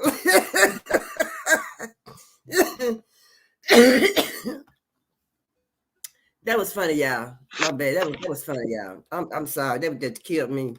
I thought that was so funny. Yeah, I just had to play it for you. I just had to play it, y'all. I know how Miss Marquette. Yeah, boy, you just don't know, boy. You just don't know what the things people bring out of a person. You hear me? And that man, he can bring some things out of a person you would never be unheard before. You hear me? Okay, now my voice. You know, I thought that was so funny. Yeah, I just had to get y'all opinion on there and get y'all to have a good laugh. You know, sometimes it's good to have a good laugh. You know what I'm talking about? It's just good to have a good, strong laugh. And, you know, no matter how your day been, just a good laugh makes me a good laugh. But, babe, I just had to play that. Yeah. Yeah. Well, I need that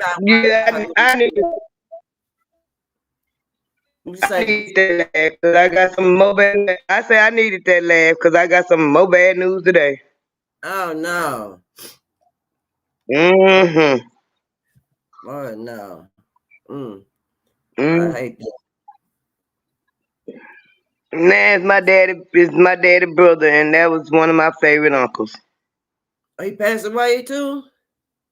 They waiting for his wife to decide what she was gonna do. Last I heard.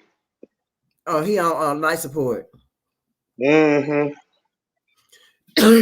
Well, my son, my oldest son, his father, mother passed away. His grandmother passed away. They been trying to contact me since Sunday, but I hadn't been on Facebook. I didn't know. So when I got on Facebook, he hit me up and told me his mom has passed away. I didn't know. It was sad. Yeah. Mm-hmm. Tori said, Miss Purr, when you have time, bring up the one when he pranked Prince Tommy, got scared. Okay, Prince Tommy. Okay. Okay, please prank Jay Prince. Okay, I sure will. I'm gonna find it, please, Tori. I sure am. Yeah, that was just crazy, man. When he pranked who? Jay Prince. I guess it must be another comedian. Jay Prince, he was the manager of the Ghetto Boys, H-Town, and all them in Houston. Thank you, Miss Marquette. Oh, okay. Mm-hmm. I told you one of my cousins is Jay Prince's sister, and another one of my cousins got a baby by him. I think you did tell me I got that. a lot of folks in Houston. I got a lot of folks in Houston. I saw the sister and the baby mama, cause the sister and the baby mama is actually first cousins, and they was all at my grandma's funeral, cause their grandma was my grandma's sister. Yeah. So how often do you think a white boy have talent? 1 in every 200. As far as singing. 1 in every 200. Okay, check it out. That's me.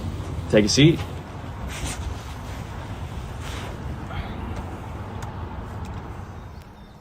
Check.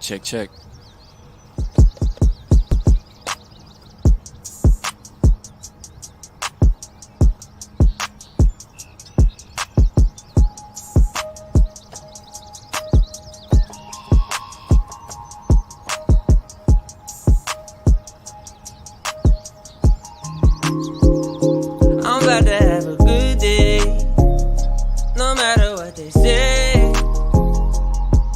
Sun is shining down on me, birds are singing praise. I'm about to have a good day, in every single way. The God who made the universe knows me by my name, so it's a good day. I needed that. Thank you, bro. So I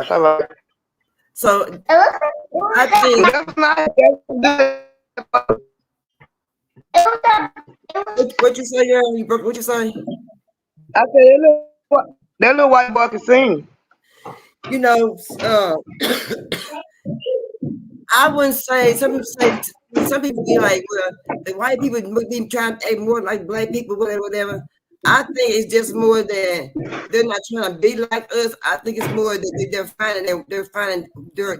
finding who they are and what they like more, because than what they were trying to be taught to do. You know, taught to be, well, you got to do this, you got to do that, you got to do that. They just put their talent out there as being who they really want to be. But now people like, they're letting people be who they want to be now. You see what I'm saying? More parents are just getting into it. You know, that's what you like to do. That's what you like to do. I understand exactly what you're saying, but they are trying to be like us because we move the world. And we make everything rock and shake. And their music don't sell like our music sells. And their music don't last like our music lasts. So they are trying to be like us to a certain extent. But it's their natural abilities, them using their natural abilities coming out. You understand what I'm saying? Because Black America move the world. Yes, y'all got to excuse my background. Yeah, we move the world. Y'all have to, and they know that if they can sound like us or get a beat like ours or something that we move to, it'll sell or it'll go over better. You understand what I'm saying? Isn't it right for them to use their talent for more their talent now instead of just being scared to just use their talent? They won't be being judged by their community. Well, I believe like they more comfortable using their talents now because there's so many of them out there and they see so many other people doing, other people using their talents no matter what the parents say. Because the best thing, really what it is what you have a passion about. If they passionate about their music, and maybe they might be listening to black folks, if they passionate about their music, they gonna do that. Because if you do what you passionate about, like they said, if you do something you love, you never work a day in your life. If you do something that it's passionate about, you never work a day in your life. I had somebody tell me that they felt like my business was gonna succeed because I sounded like I was passionate about being outside, cutting that grass and working on them ball fields. And I do like that. So if they got a passion for music in their soul, music in their heart, they're gonna be good at it. Right. Now what's it? The women getting lip filters, big butts, hair extensions, perms to make their hair curly, tans to get darker, skin, the music, etc. Yeah, they are. Did y'all know? You might have seen a couple of videos, but I already knew it a long time ago. Because when I put it on my skin, it made me burn. That sunscreen ain't nothing but melanin. It's melanin. It's melanin. I didn't know that about sunscreen. I thought it was made for white people anyway. I thought it was made for Caucasian people anyway. It is made for Caucasian people, and they didn't know. I knew it had melanin in it because when I put it on me, and if you pay attention, when black people put it on, they get dark quicker. When they're in that sun, they get dark quicker. They get dark quicker. I ain't never used suntan. Never. I used some when we went to Six Flags one time when I took the grandkids, and you get darker quicker. Black people do. And I noticed one time my daughter, she black, and she put on and it looked like she just turned purple. She got so dark. I'm like, what the hell?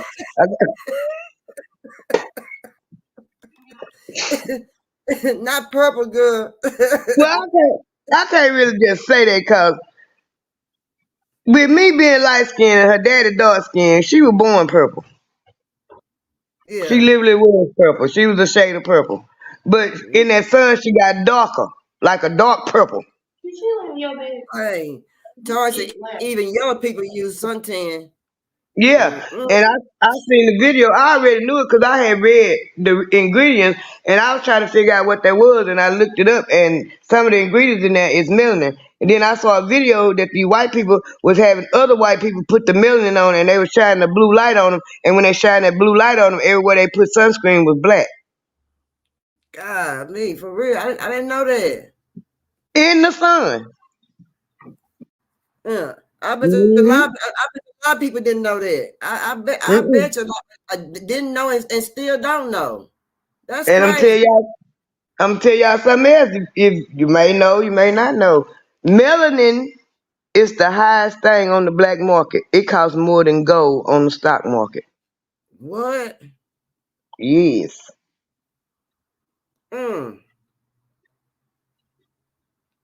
I didn't know that. Now, once I used to work in sales and on the phone, it was good because they thought I was Caucasian when they came in the store. Sometimes they changed their mind. Arizona, they big racist. I bet Arizona is a big racist down there. They ain't the only place. A lot of places I done been on job, they read my resume and see my name, Cassandra Winters. They not looking for no black woman. When I show up, it's a different story.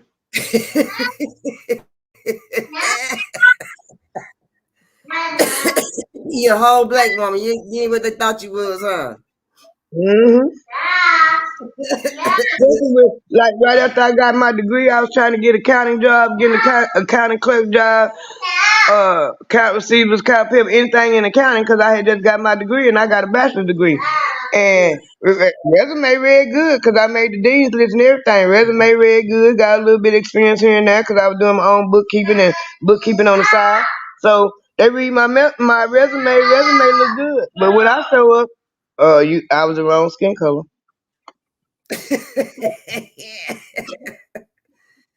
Dang, just wrong skin color. And I'm not exaggerating. I'm telling the truth. I could literally see the look on their faces changed when I said I'm Cassandra Winters. I'm here for an interview such and such time. It literally changed. One job I went to, they took me through the interview just to see if I knew what I was talking about. And when I knew a little bit more than they thought I knew, I knew a little too much. They gave it to a Hispanic person. Tori said, "Purple, you ever notice your energy goes up when it's a sunny day or it's a warm outside?" No, I ain't never noticed that. Stop. Yeah, Stop. Yeah, because we people of the sun. Yeah. We like the sun. We like being outside. That's where we get most of our vibe. That's part of the reason 97% of black people are lactose intolerant, and they don't really know they are. But 97% of black people are intolerant.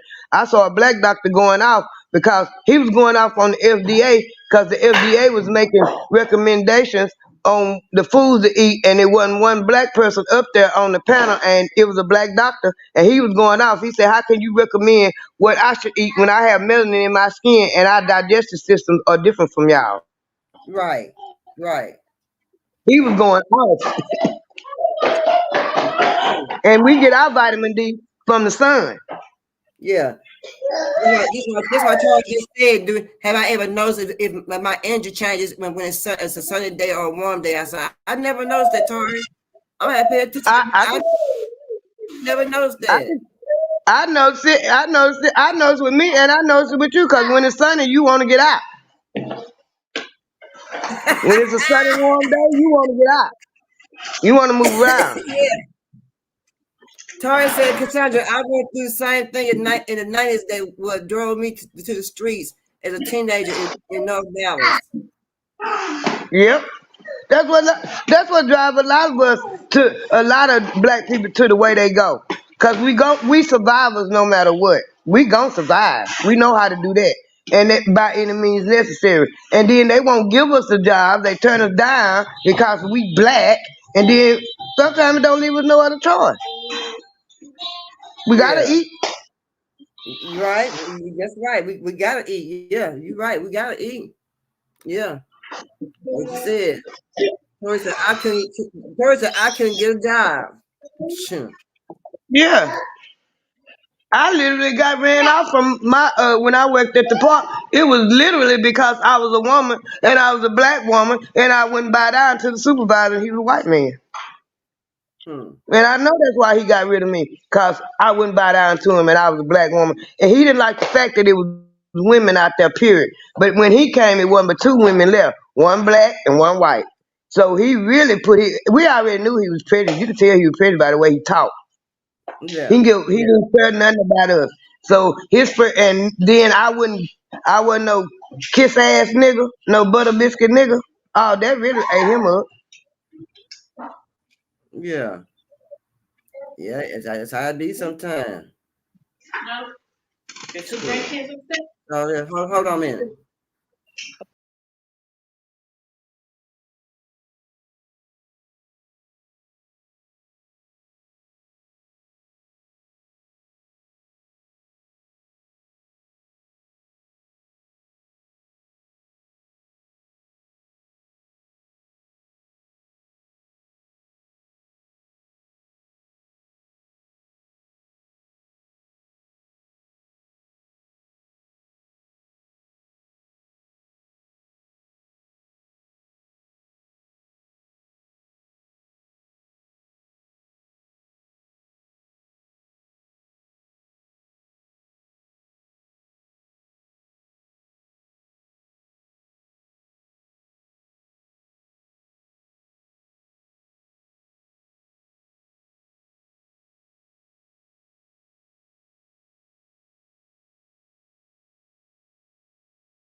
Pal.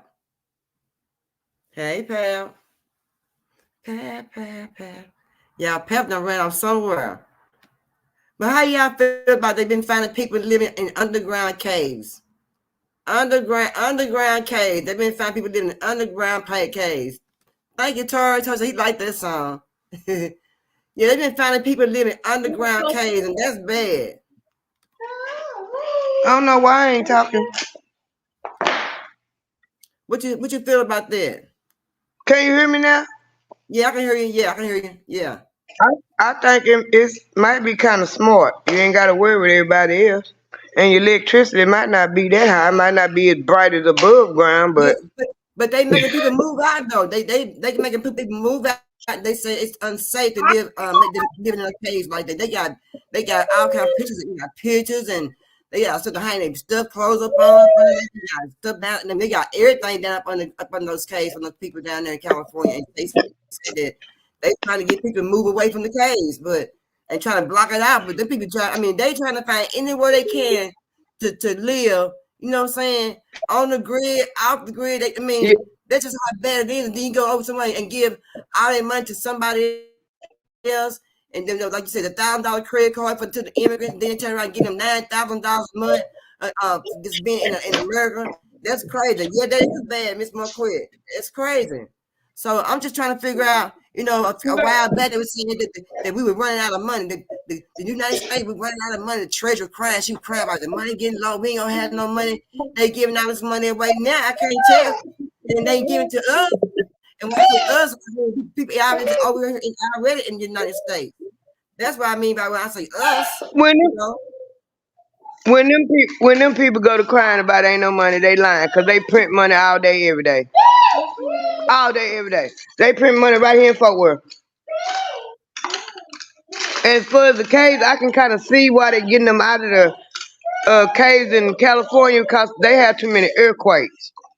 So it is kind of unsafe in California. But they live in underground though, underground caves though. They doing it underground. They ain't doing it above head. They doing it underground. That's what I'm saying. Most of the earthquakes happen on the ground, where the ground split. So it would be kind of unsafe for them in that aspect. But my thing is, if they ain't got nowhere to live, you gonna give them somewhere to live? You tell them to come out of the cave? No, and they then they ain't getting nowhere to live. No, they ain't doing all that. And then here I'm being Cassandra now. I'm finna be Cassandra. That's their natural habitat. They from the caves.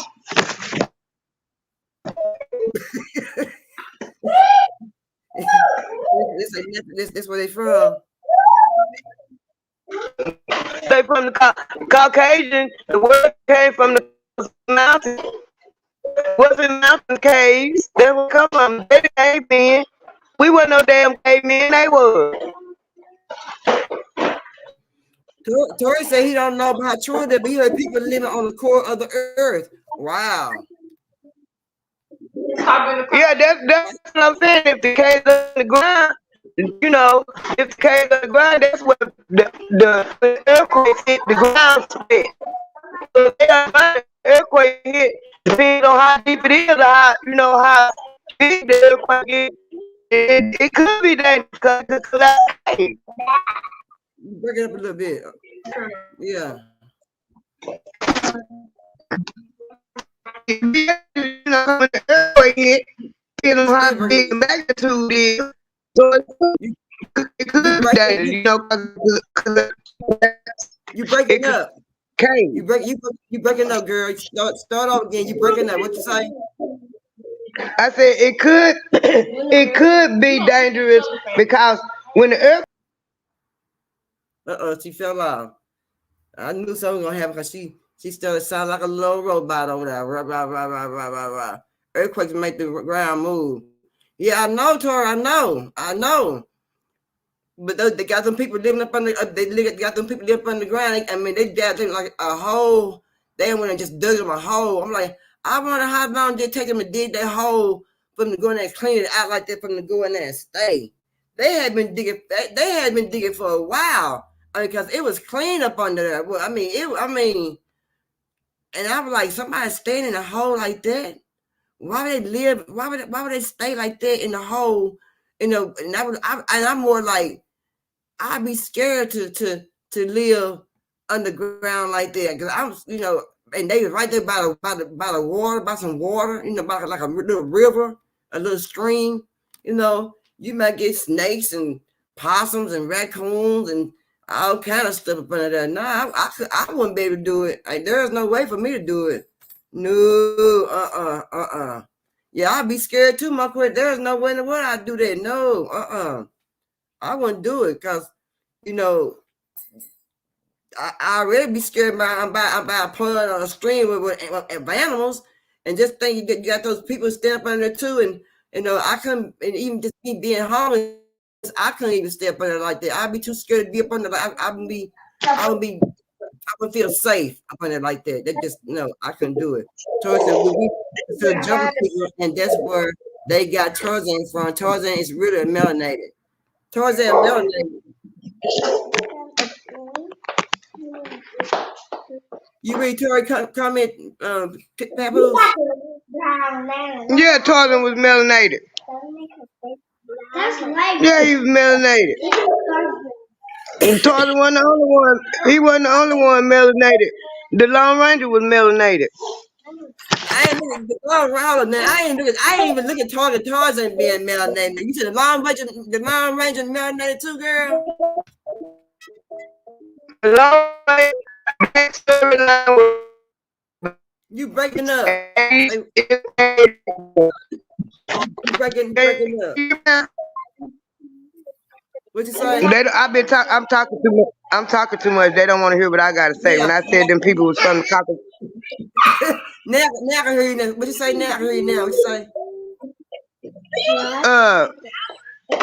The Lone Ranger was based off Bass Reeves, a black man from Texas.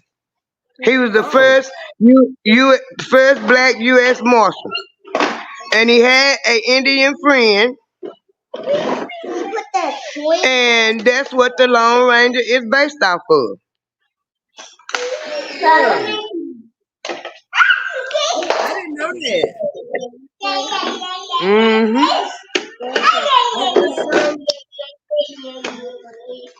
Yep. She was sounds like a robot. What's missing my quiz?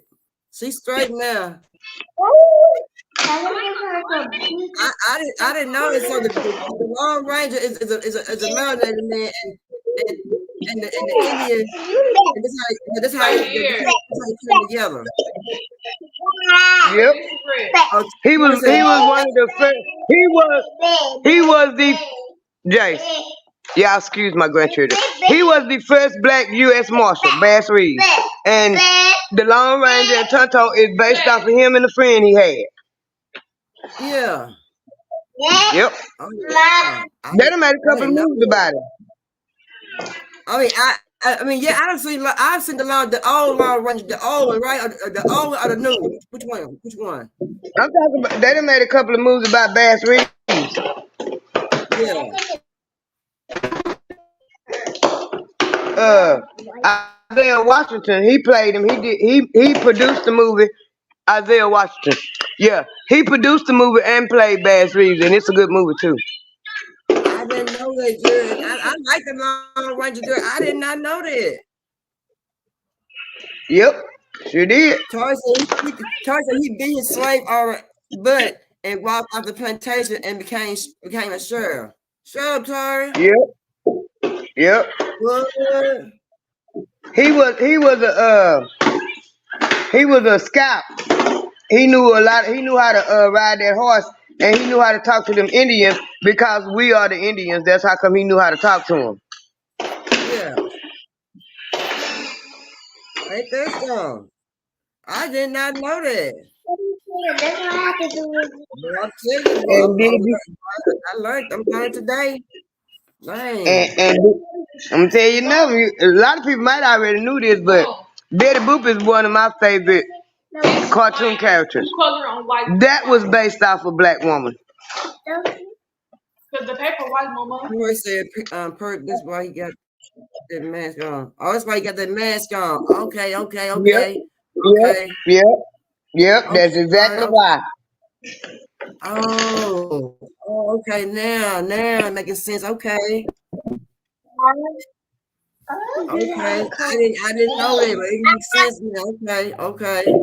I used to Muskegon, Oklahoma. I used to pass through there all the time. Okay.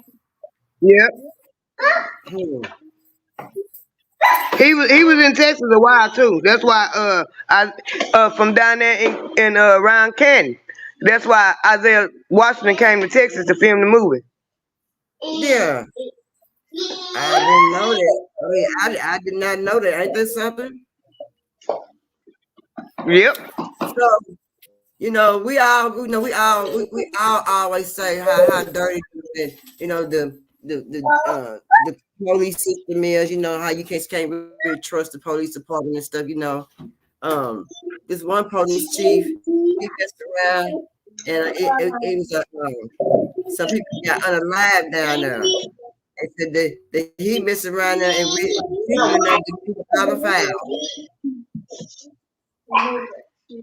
He did what?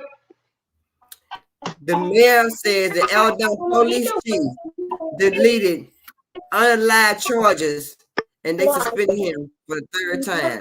Now how you gonna go in there and delete crime scene of people who've been and he was the chief. Yeah. Should he get charged for those murders? You feel like? I mean, for doing that. I think he should, and he had to delete. So, I wonder how many have he been. Charles said Betty Boop was based off of a black woman. Yeah, Betty Boop. Yeah, I like Betty Boop. I did like her. I like Betty Boop. That's my favorite cartoon character. Yeah, based off a black woman, and the cartoon looked just like the black woman. They just painted her white. Charles said the Marvel characters also are based off of black people too. Yep, that's why I like the X-Men. But if you want to be brown, so my thing is, if it was that easy for that police chief to go in there and delete all of the unalive charges, somebody, I wonder how many times have he done that? I think he probably had it. If he didn't have his hand in on them, he know who did it. And that's why he deleted it. They suspended him for this is his third time being suspended. I mean, if it's his third time, y'all already knew how he's been doing and what he done, and then he does something like this, and he's still there. I mean, you got just like get rid of him. Wouldn't that be crazy? He should have been. That's what I'm saying. He should have been fired and brought up on charges.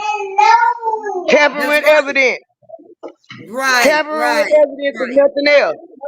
It's nothing else. Tampering with evidence. Right. But how he get the chance to do it for the third time though? The third time, not the first time, the third time. So I mean, so that's something that he was real comfortable doing. So you don't know what serious unalive cases that he done did, and people being missing their loved one, but they can't tell them nothing about because he when they erased everything and deleted everything about the case. And how you get away? Yeah, he had to have somebody about it. How he got away with it? They take care of each other. Dang. Yeah, my boy said he probably had a pattern that's why it was easy for him to do so. It was. I'm like, and you still had him there. You know what he did, and you gave him up to 3 times to do it. The 3 times to mess up. That's why. That's why. They want to fight that man. They want to fight the Caucasian man. That's why I say they take care of each other. They knew he was doing it. If you done suspended him 2 times before, the 3rd time you should have fired him. I mean, why wait that long? Why wait till 3 times though? Why make it 3? Why not because get rid of the first time? Because them white folks take care of their own. They take care of each other. They take care of each other. And it probably was some black people he was deleting the records he was deleting, and they didn't care nothing about that. It probably was something that popped off, just like in Mississippi, where somebody was looking for their little one and found out he done deleted all the information. Yeah. I would not be surprised at all if that wasn't what it was. Yeah. Sandra, 18. Tarsa Sandra, 18. The main character on the name Hannibal. Hannibal was a black warrior from overseas, but they didn't play him. Right. I knew that too. I didn't know that. Mm-hmm. Oh wow. Mr. T was, that was in the early 80s, and black people weren't getting too many major roles. Right. Not unless it was a black exploitation movie. Right. And then I seen on TV where they were saying that the homeless people made them a shelter, girl, even up under the office building, the state office building. Well, they used to sleep on the Capitol steps in Washington, D.C. I mean, they making their way. They say we gonna come somewhere and lay our heads, and you got to, and they put them out. It's gonna make them look bad. You know what I'm talking about? They don't want to look bad in nobody's eyes out there. In the world eyes. You know what I'm talking about? They said, my husband told me too, and he said they tell them that when they went to the army in the 80s, in the late 80s and the early 90s, most of the homeless veterans slept on the Capitol steps. You broke up. Say that again. In the late 80s and the early 90s, most of the homeless veterans slept on the Capitol steps in Washington, D.C. When I think when Clinton got up there, 93, 94, that's when they moved them all off of there. But for a long time, a lot of the Vietnam vets were sleeping on the Capitol steps. Oh wow, I didn't know that. It was their way of protesting because they ain't had nowhere to stay and they was homeless and they were veterans.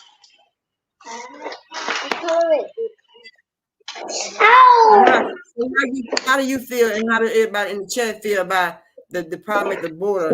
They say they got a convoy called themselves a God Army, and they en route to Texas border to stop immigrants, which has raised to 138,000. They have raised a lot of money for them. So my thing is, Abbott, Hot Wheels, and Alzheimer's, they fighting back and forth and said that Alzheimer's one of the case where, Hot Wheels got to let, the people come through, but Hot Wheels lost the case. So, and he's still standing where he said that he don't want them to come through. So he's still going to put wire up there. He don't care, but is it fair for him to go ahead and keep doing what he's doing and ignore what has been said, what not to do? Or do you think that it's okay for him to keep doing what he's doing, no matter what was said? First of all, can you hear me? Yeah. I'm gonna make sure that I'm still. First of all, us as black people, we the most sympathetic and empathetic people in the world. So of course we don't want no ill to come to them people as people. But Ku Klux Klan on wheels is right. They need to close their border off. Ain't now another country in this world got their borders wide open. Not one. You got them borders down there open. You got these people coming up in here. They committing crimes. Y'all ain't locking them up. They doing whatever they want to do. And it ain't right. They're illegal. If I walk down the street and the police feel like he want to pull me over just to talk shit, he got every right to do that. Them immigrants in Chicago, New York, everywhere, they commit crimes, doing everything, and they won't let them do nothing about it. When they didn't say nothing until they whooped the police ass. Now y'all want to jump up and down talking about deporting them, but y'all wasn't saying nothing until they whooped the police ass. And they coming in here getting all these benefits. Y'all housing them in luxury hotels. Y'all building a fancy tents for them. Y'all giving them everything they need. But what about the people over here that are American citizens? You ain't giving a damn about them. So Ku Klux Klan keep putting that Ku Klux Klan on wheels, keep putting that wire up, and them truckers let them fight it out, because that's who started the shit. Hey, but keep y'all head on the swivel. Yeah, Keep yeah. y'all head on the I swivel, feel cause like you know they. I feel like like you said, they taking everything from they cut people food stamps. People who've been getting good food stamps for the kids, they taking people food stamps. They taking some of their benefits away from them. They making the medication higher, the prescription higher. They doing all that to us now just to cut our benefits and make things hard for us to pay for, just to give them that $1,000 on a credit card or that $9,000 a month just being over in the United States. You know what I'm saying? So yeah, just send them back where they came from. You know, they was That's right. small. Where they been doing all this time to make it work, keep making it work. Just stay where you are, you know. And you can't take our job from us, but we ain't have no jobs. You know, once before, with our Hispanic people was over here crowding they were taking most of the jobs from the people. You know, and people start getting mad because they wouldn't get no jobs, and they start sending them back. So it's gonna be like that this time, but about 3 times worse. You know what I'm saying? And that's not gonna be right. It's gonna be bad. It's gonna be real bad. It's gonna be worse. No, it ain't right. It ain't right at all. It ain't right at all. They giving them a place to live, and then you pricing everybody, the American people, out of their place to live. Yeah. Yeah. You people can't even hardly afford to pay their rent. But y'all giving them somewhere to live. Y'all making sure they got somewhere to live. But what about the people that was already here ain't got nowhere to live? Y'all ain't giving a damn about them. So I'm gonna say it again. Anybody in their right mind and go vote for anybody go vote for Biden, something wrong with them.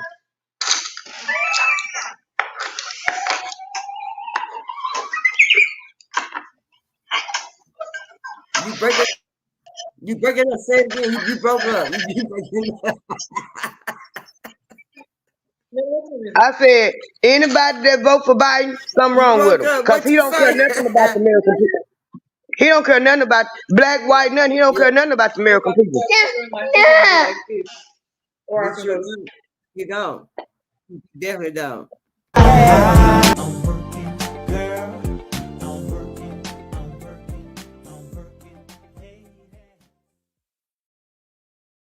Yeah, we are gonna be doing level pants and plastic pants pretty soon, because we ain't gonna be having no clothes in the stores, because ain't nothing gonna be happening for us. You hear me? Because still, it's a lot of stuff out there on the water in containers that ain't made back to our docks yet from years back, old stuff.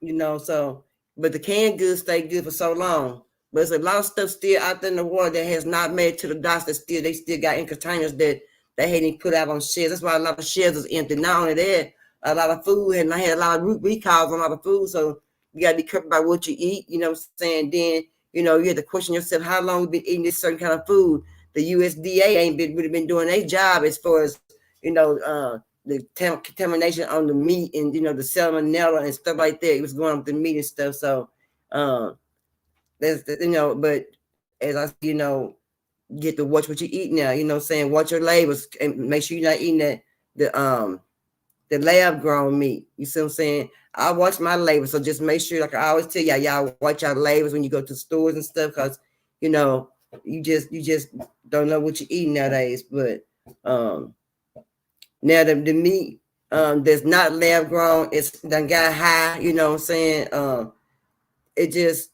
You just can't throw no food away, you know. That's why it's best when you have, because people come over, you know, you just can't be acting like you just all miss big. I'm paying for everything. Let somebody else bring a dish over, you know what I'm saying? But make sure you invite somebody that's clean when they come over to make a dish. They mad at me, friend. They won't let me talk.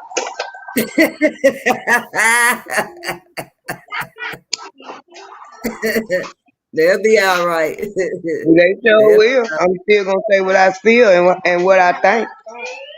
Oh yeah. So it's the Western states. They're targeting them states too. Yeah, the states. Yeah. And it's some of them we pour water on them. You got worms in them come out of them. I don't know, but I've been watching my meat. I watch my meat real close. and this the piggyback off what you said about them tanks out there in that water. They won't let them tanks come to the dock. They know what they doing. Pay attention. For the last 2 years, they've been raising up interest rates, raising up interest rates, raising up interest rates. Everything. We've been in inflation for the last 2 years. Right. 2022, 2023, we've been in inflation like a motherfucker. All of a sudden now it's election year and now y'all want to drop the interest rates. Yeah. Yeah. Yeah. Yeah. And they making everything too high though. I mean, they making everything too high. I don't know because they got a lot of stuff still out there in the containers on the water or what by the time we get the stuff out the water out there in the containers, it's gonna be that shit gonna be old. Yep. But a lot of it is like clothes and stuff. A lot of it is like clothes and it's like clothes and household goods because we don't get too much food from nowhere else but Mexico. Yeah, and we got the canned goods. Canned goods, most of them come here too. They made right here. Mm-hmm. I was gonna say, oh no, honey, that's scary right there. Cause it's a camel soup plant in Nacogdoches. Oh, it's you know what? It's one in Paris, Texas too. It sure is. It's one in Paris, Texas too. Yeah. So we don't. America don't get too much food from overseas because we got fertile soil here. They just fucking the soil and the animals and everything up. All them greedy people that feel like it's too many people on earth. And who the hell gave you the authority to say it's too many people on earth when you ain't the one who made the people? Right. They the main ones try to control us though. You know what I'm saying? Like they made us. But that's what they good at. Control. Control is what they good at.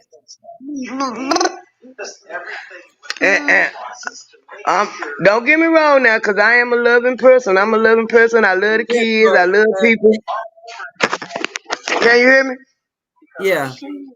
I'm a loving person. I love the kids. I love people. I love helping people. I do that. But them people, what they call the elite, I hope they die slow deaths. No. For real. They ain't caring about killing us. No. They don't care about killing us. No. They coming up with all this artificial food, putting all this stuff in the food, and that's the elites doing that. Money talk, bullshit walk. That's the word, right? So all the ones with all the damn money is the one that's running everything. Yeah. They're the ones running everything and taking stuff from you and then replacing it back and making it. They're the ones taking the cheap things away from you and replacing it back with higher priced things. Yes, and they the one that come up with all this mess and hiding all the cures to AIDS and cancer and coming up with C-19 and killing people with their vaccine. They doing all that. They knew that stuff wasn't worth a damn when they put it out. They knew it. Yeah. So if you don't give a damn about the world, and because this just my opinion. If you don't give a damn about the world, you say it's too populated, it's too many people here. Well, I feel like you should die slow death. Because you don't have the right to say it's too many people here. If the Most High felt like it was too many people here, he wouldn't let babies keep being born. Carl said the Asian food is Americanized. Yeah. And look and pay attention to where all them chain got their little restaurants. Yeah. When in the hell did chain learn how to fry chicken? Yeah, they fried chicken. They fried chicken and everything.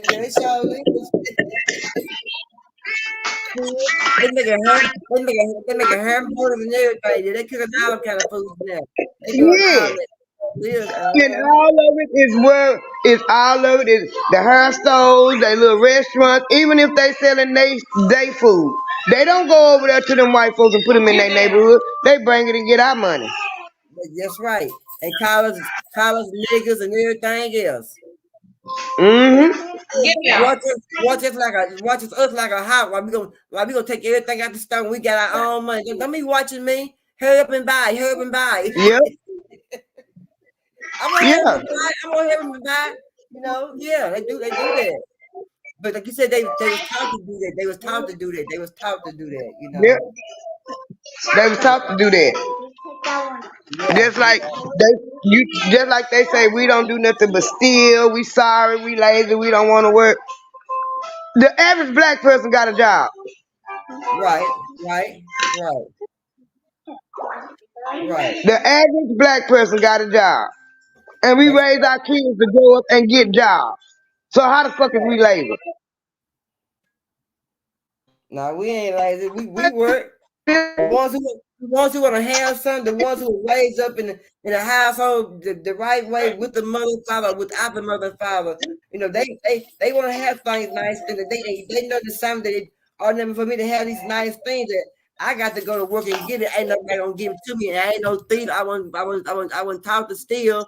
I was taught to get what I want. Those are the ones who go get what they want and take pride in what they get. And on top of that, didn't we build a White House? Yeah, we did. We sure did. The plans for the way that they was gonna set up Washington D.C. A black man did that. A black man did. The plans, cause see, Washington D.C. that reason why they call it the District of Columbia, cause it's part of Maryland and it's part of Virginia. That's why they call it the DMV. Maryland gave them some land and Virginia gave them some land, right there together. Okay. And when they decided that they were gonna make that the capital, a black man did the plans. He did the architectural drawings and shit on how they were gonna set it up. What you say? Sure did. What? The black slaves built the White House. When that motherfucker burnt down, when they had the war of 1812, that bitch burnt down. Who built it back up? The slaves. Them white folks ain't built shit.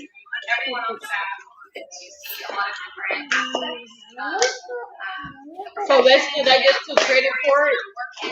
Everything. I didn't know that. Yeah. I didn't know that.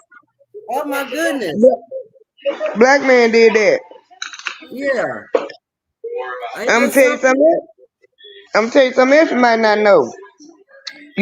I might have told you this one time. You know the song, The Yellow Rose of Texas? Yeah. They wrote that song and they was talking about a black woman, a black prostitute. Wait a minute. Say wait. What you say? Yes. And they promoted best chicken wings in town. They got the donuts too. Yeah. Yes. They got the donuts, the chicken, the fish, the whole 9 yards, the hair stove, and all the Indians and all them people from India and Pakistan and all that. They got all the convenience stores and the motels. They sure do. They sure do. And they I hate the way they smell. They went there. They got to doing it with their own franchise, with their own stuff started. I hate that. Yep. But the Yellow Rose. I ain't never heard that path. Now this is my first time hearing that right there. I read Dr. Claude Anderson wrote a book, 101 Questions You Never Thought to Ask, Black History. And it's in there. That's where I found out about it. We're not going outside. No, we're not going outside. Nobody will do that. I ain't never heard that. I sure appreciate you telling me that, girl, but that's my first time hearing that, though, bro.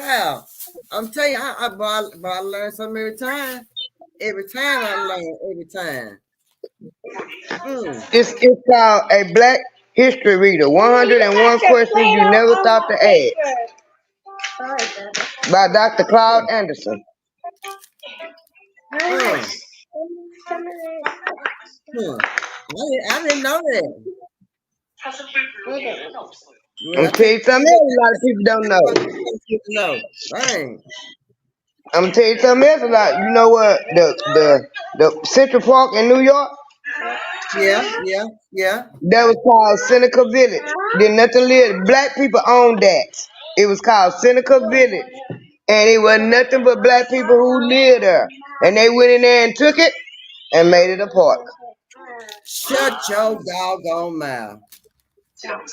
I never knew that out of all them years. I never, girl, shut up. Yep. I did not know that. I wonder how many people didn't know that. Isn't that something? Mm-hmm. I'm shocked on that. Mm-hmm. It was. And just took it from the people. Yeah, they took it from them. And did you know? A lot of people don't know this. Did you know that it was more black soldiers that fought for the Confederate than it was that fought for the Union? Yeah, I heard. I heard it before. Ain't that something? But I couldn't tell the way they trying to treat us. Yeah, and the Confederate flag actually does belong to black people. It don't belong to the Caucasian people. Nope. The black soldiers came up with that in the Confederate Army.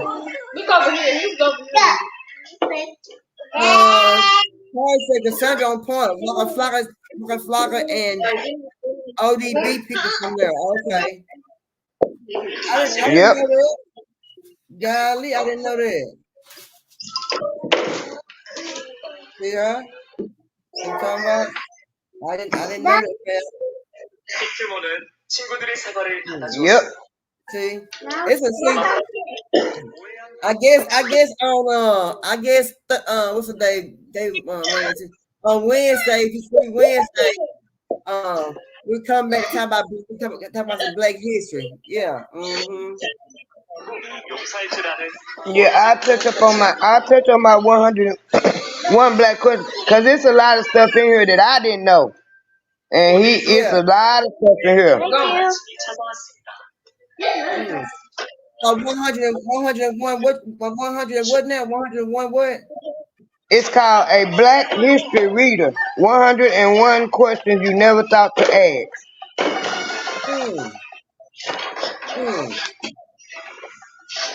So how thick is that book? Tori said it's a slave cemetery in Central Park. They hiding it. A Central Park. A cemetery. Yep. Because the black people own that. Black people own the whole Central Park. It was called Seneca Village. So it's built on a cemetery. Yeah. Is that what y'all saying? It's a cemetery in there they hiding. It's probably one section of the park that can't nobody go in. Yeah. Because the city of New York own it now. No. What? Tori said he got the book. Oh wow, it's a book? Oh wow. Shut up. Wow. See how you learn stuff, boy. I'm telling you, say I didn't know that.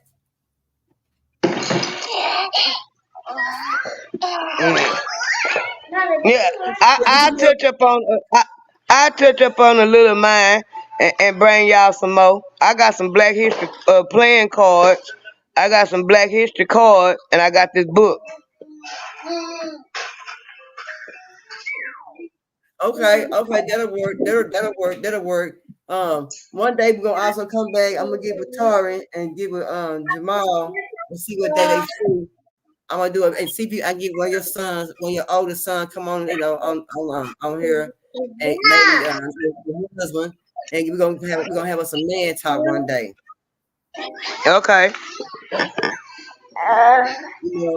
It's always best to get a perspective from every group, every age group from each man. You know what I'm talking about? Because everybody, young men,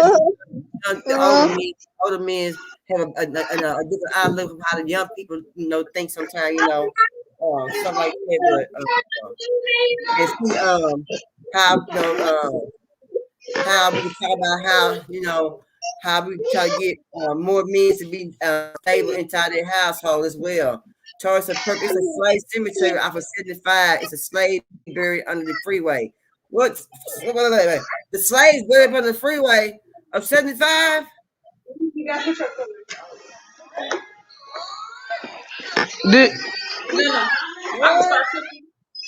Did y'all know that where most did y'all know if you pay attention, especially pay attention to 30 and 20, most of the major highways run right down where they split up the black communities. Look at 30 and look at 20. Good night, my kids. Thank you for coming, baby. Good night. I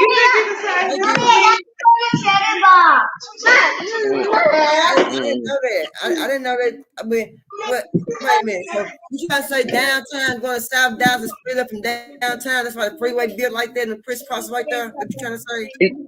Yes, that's in all the major cities. When they decided they was gonna start making all these interstates, you can research it. They went right down through most of the black neighborhoods and split them in half, and took their land away from the black folk.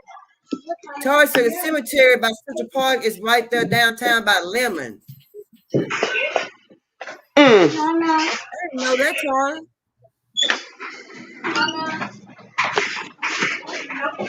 So it's a lot of cities. It's a lot of cities in different states that's built on top of cemeteries, and it's built on top of old cities and towns. Yeah. Lakes and rivers too, man-made. You got ice cream everywhere. Coming from the north from downtown. Dang, I didn't know that, Tori. I've been hearing about a lot of underground cities where there been new cities on top. You know, I'm talking about new grave on top of a lot of graves, a lot of cemeteries. They have built a lot of new buildings and hospitals and stuff like that. But I kind of figured it was supposed to be old cemeteries that they built a lot of stuff on, plots and stuff they built this stuff on. I figured it a little bit. I just want for sure. I want for sure. But now I know, Tori, for sure now. So appreciate it now, I know.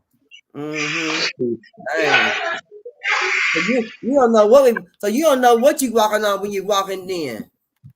No, you sure don't. Cause them folks don't care.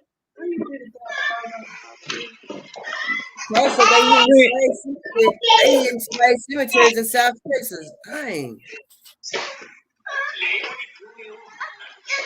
I guess that's why they figured the whole thing.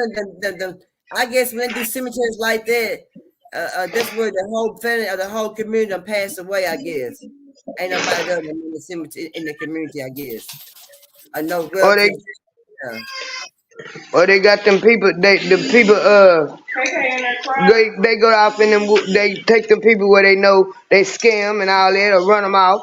And then when the cemeteries get left, they cover them up and build stuff on top of. Dang, ain't that crazy? Yeah, I'll tell you what. That's scary to think about, you know what I'm saying? But I've always heard that there's a lot of places in the ground, that they call them lost worlds, a lot of lost worlds, as they say. Tourists, they got here in South Texas, good Lord. Them Juneteenth people buried in Houston, he said, Fifth Ward, Evergreen Cemetery. Yeah, I know about that one in Houston. I know about that one in Houston because my folks been talking about it. I didn't know that. See, I'm telling y'all, you learn something every time you come over here. Look here. Please hit that like, share, subscribe button. Y'all sure appreciate it. So we keep us going over here, putting the word out. He said, them Juneteenth people came from the Galveston. Oh. Yeah, that's what happened. That's why it was celebrated in Texas more than it was anywhere else, because that's where it all happened. When the soldiers came to Galveston, the black people didn't know that the soldiers came in 1865. They didn't know we was freed in 1863. And it was June 19th, so that's why we celebrate Juneteenth. We celebrate it more than anybody in Texas, because that's where it originated at, in Texas. Yeah. That's what it ended at. They said it was ended. They said one man His wife was still where he was. They had been freed. The slaves been freed somewhere up in state. But when he came down to Houston, get out of classic. So when he came to Houston, said they were still enslaved, and he went back into slavery just with back in with his wife. Yeah, that's crazy. Mm-hmm. Yep. And then we celebrating that day. That's kind of crazy too. What makes us celebrate that day? I mean, I know it's a day we can't free, but what makes us want to celebrate the day because we have been enslaved all this time? What makes us want to go to slavery? I mean, I know it's a happiness of being freedom and being not being on paper, but what make you want to celebrate that day though? You see what I'm saying? When you just really go back and look at how things was, and how it went back then. What you want to celebrate it now? All the years. It calls for a celebration, but my thing is they didn't have to make it no federal holiday because we was already celebrating. They made it a federal holiday, so because they can make money off of it now. They make it a federal holiday. More people off work. More black people celebrate it. More black people spending money. Because it was predominantly celebrated in the South because it originated in Texas, in the South. In the South, that's right. That's right. That's right. Because I've been celebrating Juneteenth all my life. I've been knowing about Juneteenth all my life. Yeah, me too. Yeah. Tori said Gavin Jackson was the last to know. They didn't know. Yeah, they was the last to know. They sure was the last to know. And I mean, they was that's the they the last to know. That means they took advantage of them. Then that means how long did they know before they let the slaves know? You see what I'm saying? 2 years. It was 2 years. It was 2 years. They didn't find out in Galveston until 1865, and it happened. Then they freed the slaves in 1863. It was 2 years.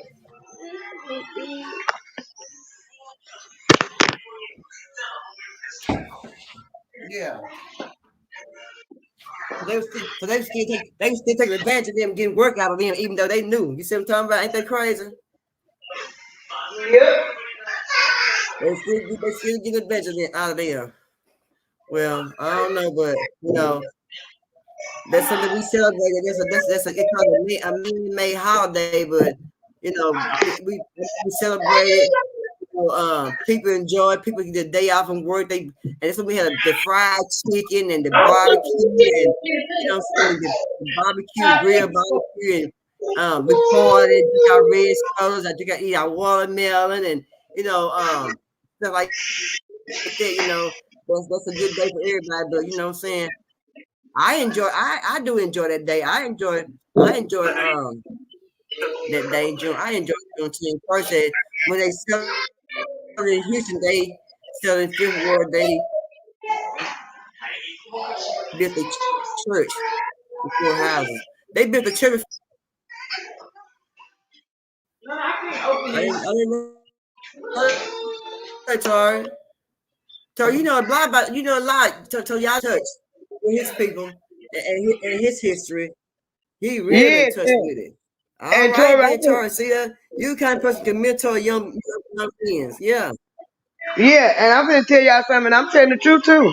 My auntie used to go to school. Can you hear me?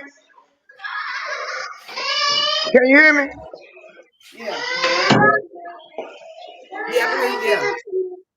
My auntie, my grandma's sister went to Fifth Ward Baptist Church, and it was a big old church, and it's still going along right now.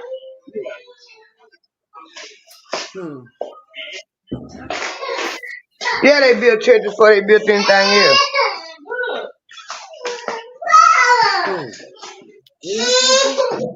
But hey, when we come back on Wednesday, we're gonna have our Black History together. I got some paperwork and everything. I'm gonna look through again and do my Black History on and everything. And Black History is something we all need to know, especially our kids of today need to know a lot about our people. Tori said, my daughter said I should be a school teacher. You should be a school teacher about Black history. You've probably been a good teacher. You're probably pretty good with history. Yeah. Sure would have been. But I'm glad you back, Pap, and everything. I'm glad everything you back at the house again. And I'm gonna keep praying for you, girl. But you know, it's this time of year. You know what I'm saying? So I'm keeping my prayers and everything, and I will be, you know, keep me in touch with, you know, keep me up what's going on with you and everything. And all right. Tori said y'all intended the sister bring it out of it. Thank you, Tori. We try to keep our wisdom, keep our wise words going, and you know, we try to stay on point and everything. We sure do. Say what, Pep? I was getting rid of the grandchildren. They mama come and got it. I was getting rid of the grandchildren. Go ahead then. Go ahead. Hold on. Go ahead. All right. I'll be back Wednesday. I had a Black History. Okay, Black History Wednesday. Okay. Well, y'all know our motto too. And tell Tori come back Wednesday too and help me out. Huh? Tell Tori come back Wednesday too and help me out. You hear Tori? She said come back Wednesday. She said come back to Wednesday, Tori, and help her out. Yeah, we'll be back on Wednesday, y'all. We sure will. We'll be definitely back Wednesday, y'all, and with the Black History and everything, we're gonna let y'all see what kind of knowledge the sisters got up over here. You know what I'm talking about? All right then, y'all. As we say, as our motto, as we say, how the hell you gonna love somebody? You don't love yourself. Peace. Peace. You want a cookie?